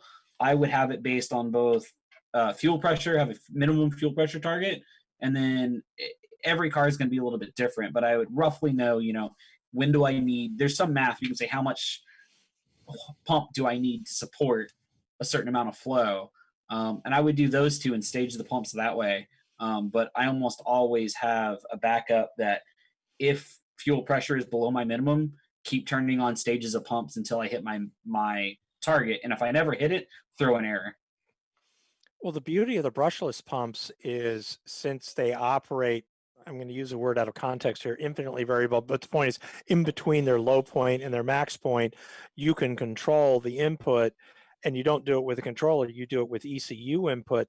You could actually manage the pump with the ECU directly based on fuel demand. So yeah, if you wanted to get it that way too, if you start to see a rise in fuel temp, you could back down stages until you see a fall in fuel. You could technically write a closed loop control scheme to have, target pressure with a maximum fuel temp, but it gets real tricky because you don't really know when you got a return system. If it was returnless, you can do it 100% based off fuel pressure at the rail.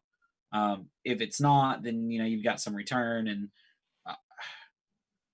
some of that has to be empirically, but I always like to put a fuel pressure safety on there as well, that even if you think you don't need it, make sure that a drop in fuel pressure will always turn on more pump.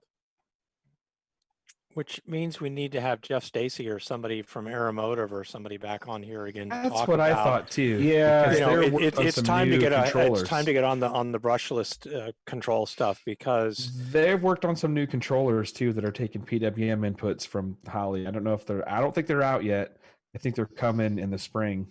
But we got on the phone with one of his engineers for a while, for an hour at one point, and had a good chat about different ECUs and what kind of outputs they had and what would be what they were going around asking us different tuners, like, or the guys that are into the hardware design, what they would like to see in that interface. It's pretty interesting. We got discussion about CAN controls, which is probably the most right way to do it, don't you think, Brian?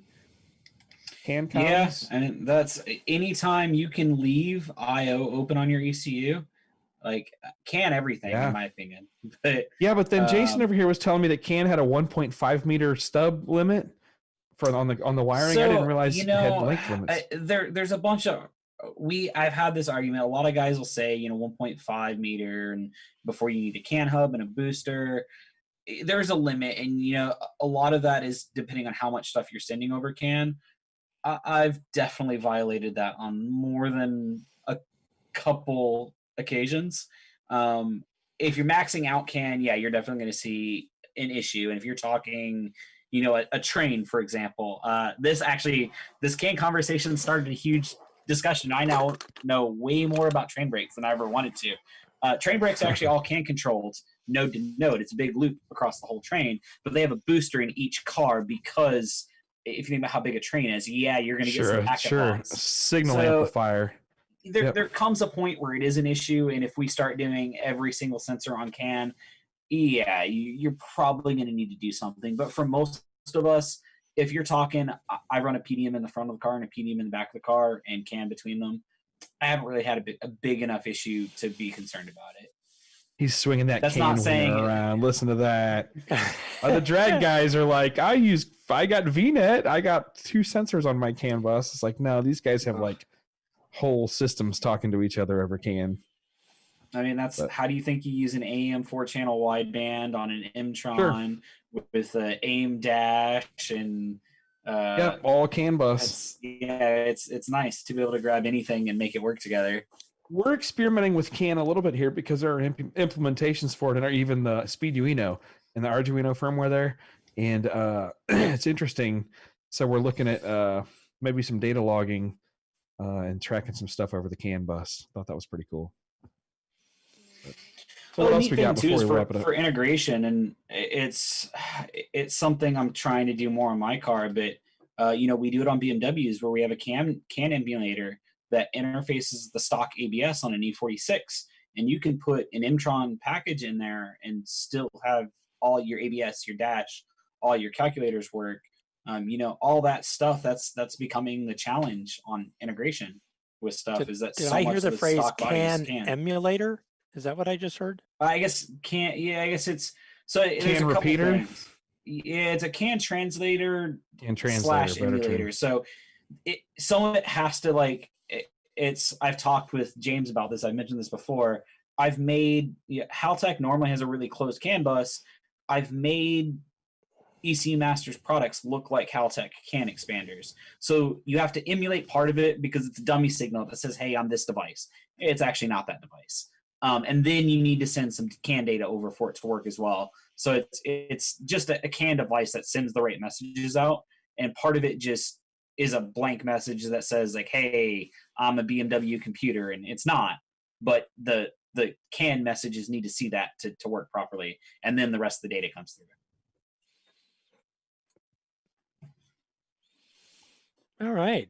That's a really crappy way to explain it, but I thought that was good. Man, it made sense. Yep. So we're going to have a Shearer versus 417 Motorsports cage fight in the near future. Those guys are friends, though. They don't fight. It's hilarious. People want to get them talking shit with each other, but they're actually they get along really well because they're more interested in the fabrication stuff. I think I'm probably one of the very few that has same car, same day data back to back on those two intercoolers. Right. At the same track. And that's I think I'm probably that's pretty good. But I'll let them fight it out. Like I say, it's clear every time I see that thread or conversation come up almost anywhere, and it gets religious in a hurry. It's really fascinating. So I think we could do the world a service by bringing both those guys on here and do a lot of myth busting and provide a lot of good information for people. So yeah, we could do that. I vote for that. Gotcha. Cool. Well, what else we got, guys? I think that's winding down. There's still 80 people tuned in here listening. Y'all, I got to thank every one of y'all for listening because some of these weeks I'm thinking it's slow. Yeah, there was 80 plus people listening the entire time. That's a room full of people. That's a big room of people. And you guys kick ass. And I see some OG listeners like Kenny Howard from back in the day. Like he was tuned into the very first one of these. Y'all kick ass. But and I saw some new guys. I saw PJ Nato in here from Drag Week on the YouTube chat. Man, that's good to see you, man. He's one of the Drag Week guys that are long hauler. Is he Canadian? One of the Canadian crew? If not, he hangs out with those guys that travel a long ass way, do some impressive Drag Week shit. But just a whole bunch of good people in there. There are the Canuck Ironmen of Drag Week, which unfortunately because they drove their car. Yeah, well, I mean, those are the Ironmen of Drag Week. People that drive their car to the event, do the event, and drive home. From Troy Canada. Clark was one of those. Rich Guido has done that before, hasn't he? Yeah, the Guido brothers. Jim Neuenfeld Paris has done it. He was one of the first ones. It was the first one to do it. That's a whole another level of stuff, and much respect for that. Unfortunately, we've been dealing with the governmental stuff. Long haul Canadian, the border to do anything, which is just mind-bogglingly stupid. But again, we're not dealing with the effects of the virus, my friends. We're dealing with the effects of politics. That's right. PJ just confirmed the excuse. So very cool. That's good PJ's to see you here. today. All right. Yeah. Yeah. Thank you for tuning in, man. As a respect. So very cool. What else do we got here? So yeah, PJ had advice about the Barra guys as well. Let's see what else. I think that's about it. Oh, Joe Bro, man, you should go back and listen to the last couple of weeks. Kentucky KY Streets, Joe Bro. We won't tell people who you really are. Go back and listen to the last couple of weeks. I talk about the Speeduino, what I'm doing for the Turbinator 2, which is the world's fastest wheel-driven car. That's the only car that ever have a ticket printed at Bonneville that had an exit speed of 500 plus miles per hour. So anyway, yeah, he was asking about the Speeduino that I commented about, the Arduino that we're basically running a 5,500 horsepower plus. The number keeps going up because they keep working on the nozzles for these things and the fuel, and there's changes they're making to kind of uprate the power for short terms stuff. And so it's like 5,500 to 5,700 horsepower at this point, which at altitude where we're at is going to still be in the around 4,000 horsepower range.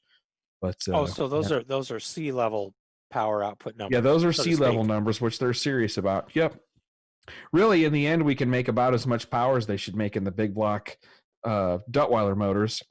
Out of curiosity, that they run in who manufactured those helicopter turbines in the first place? Lycoming. Lycoming. Okay. Yep. Like their Chinook helicopter engines reworked for racing.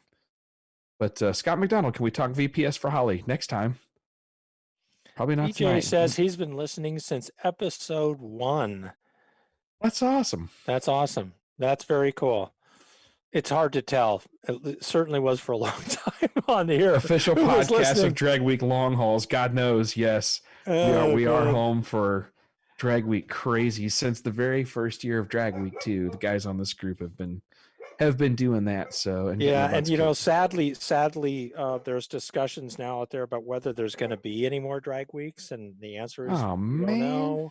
I know. So by next week, there's Rocky Mountain Race Week. PJ, have you guys not done have they not done Rocky Mountain Race Week yet? Rich Guido has done Rocky Mountain several times. Yeah. I didn't know if PJ Nato would have been up there or not. But if you guys need to do it, if not, and some of your friends have done it.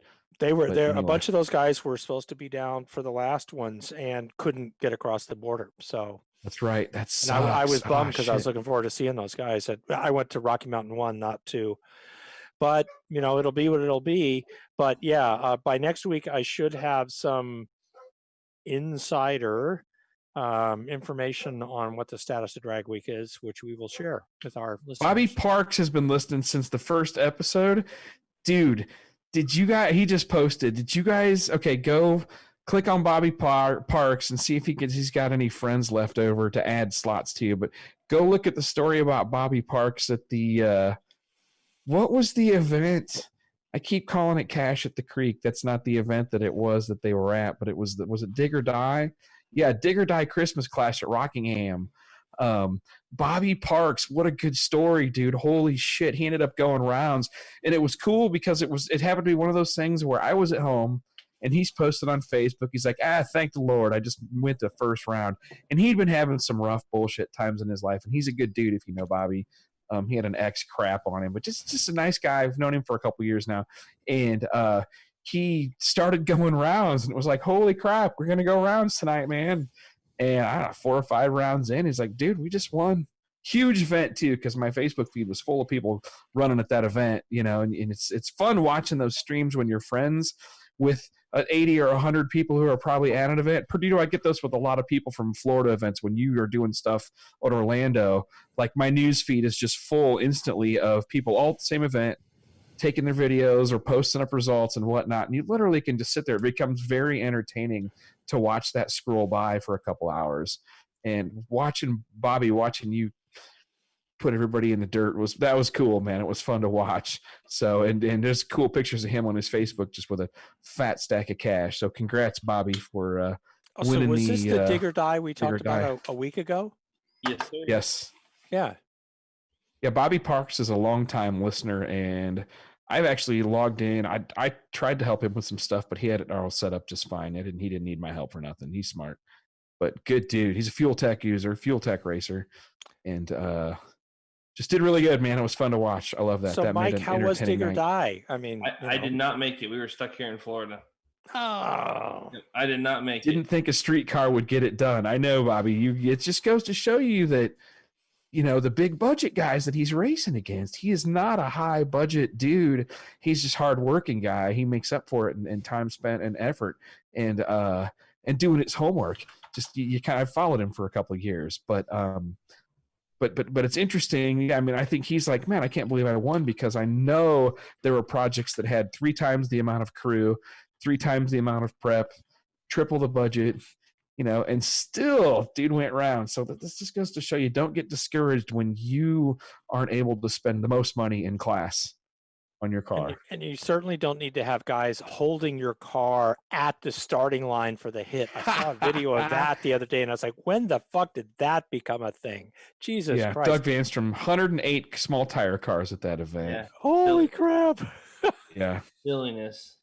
Yeah, that's badass. That's a kick-ass win it. for 2020, man, for the whole year. That was is taking over this world. Say again, Mike? Oh, yeah. The top end racing is taking over this world right now. It's pure insane. Stackers everywhere.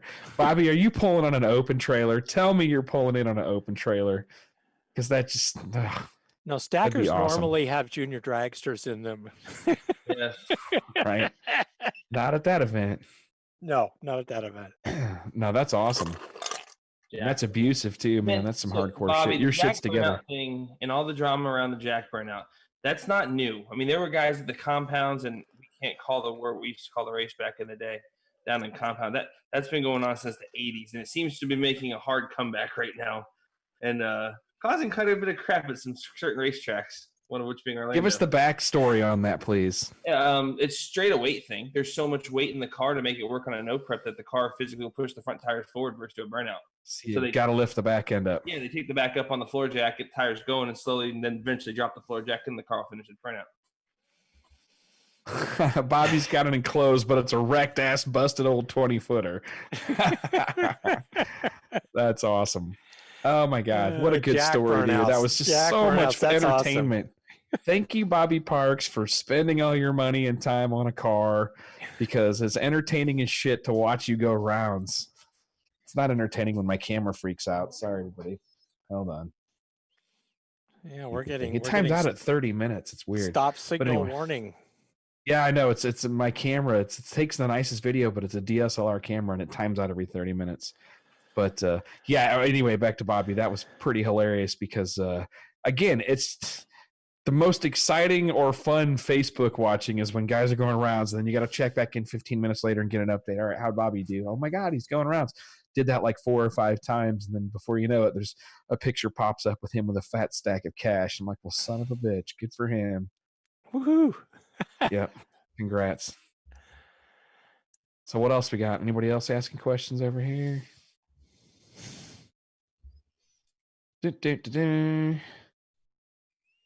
Bracket racing is taking over. Bracket racing is not too unpopular, that's for damn sure. The index stuff, or whatever you call it. No, out and out bracket racing is still you can make the most money in drag racing in the country right now. Bracket racing, that's the truth. It's not even up for argument, really. And I might argue that with top end racing right now, bro. Yes, Okay. they do the million once or twice a year, but dude, we've got top end racing now where we're paying $25,000-$30,000 and we're doing it monthly. Like it can, yeah. Where you're at, Perduto, it's pretty alive this time of year still right now, I think. Yeah, we had the race we did. We got another one coming up January 17th. The one we did, we had. And he's in Orlando, by the way, for people listening. Yeah, at Orlando. So we did the Saturday after Thanksgiving for Turkey Rod Run. We had, I think we had 42 cars just in front wheel drive. Then we had like another 21 or 18 in Run What You Brung, and then we had another 30 some odd cars and small. We had 90, 95 cars on a holiday weekend. It's insane how many people come out to that right now. Like not even funny. Yeah, that's cool because unfortunately we were beginning to build up to some pretty good weekends at even 8th mile places like Irwindale. And now all that stuff is shut down again thanks to the commies who run our government here. Bobby Parks, that sucks so bad. If the race shut down your entire Facebook page, you need to become a what are all those special categories? A celebrity or a public figure or whatever else Facebook they do. Celebrity. Yeah, well, they've got a whole bunch of categories for that. Every once in a while, it comes through and suggests people I might want to talk to who are famous on Facebook, and it's like that ass hat's on a celebrity. Damn, people on Street Outlaws, for example, or whatever. But what are you gonna do? Or somebody with big tracts of land, huge tracts of land. They're famous. Move down to the Ozarks, buddy. Yeah. A little better here, not much. Time racing is also, dude. We got No Guts, No Glory in Orlando this weekend. The race doesn't start till Friday, and they were parking rigs on Tuesday. No, the No Time, No Guts, No Glory will make a duck race look small. Wow. That's awesome. All right, guys. Well, I think we're going to ring and take it out here. If that's, good Lord, we did the whole 2 hours. Bobby's complaining about his Facebook being blown up. Your Facebook was blowing up my Facebook. It was so good. That's because he's got to be famous now, so he has to become that fat stack of cash. Wasn't like 25 grand or something, or 30 grand or something. Dude, Bobby, you got paid better than the guy that won the very last NHRA Pro Stock get together. So He won By more like a than the factor of guys who won the 6. last 5 NHRA pros. Right, oh, Erica by the Enders way. hasn't been paid as much as you all year, and she's a world champion. Yeah. So- Well, there it is. All right, cool. Well, we'll take it out. Everybody take care. Have a good night. We'll probably be back here next week. So we'll talk to you then. Race, be safe. Hopefully everybody gets out and do something, and then spend some money on cars and internal combustion engines because it's sadly Because it's the your end of an last era. chance to spend money on internal combustion Right. engines. Get out there and do it. Got it. Hire tuners.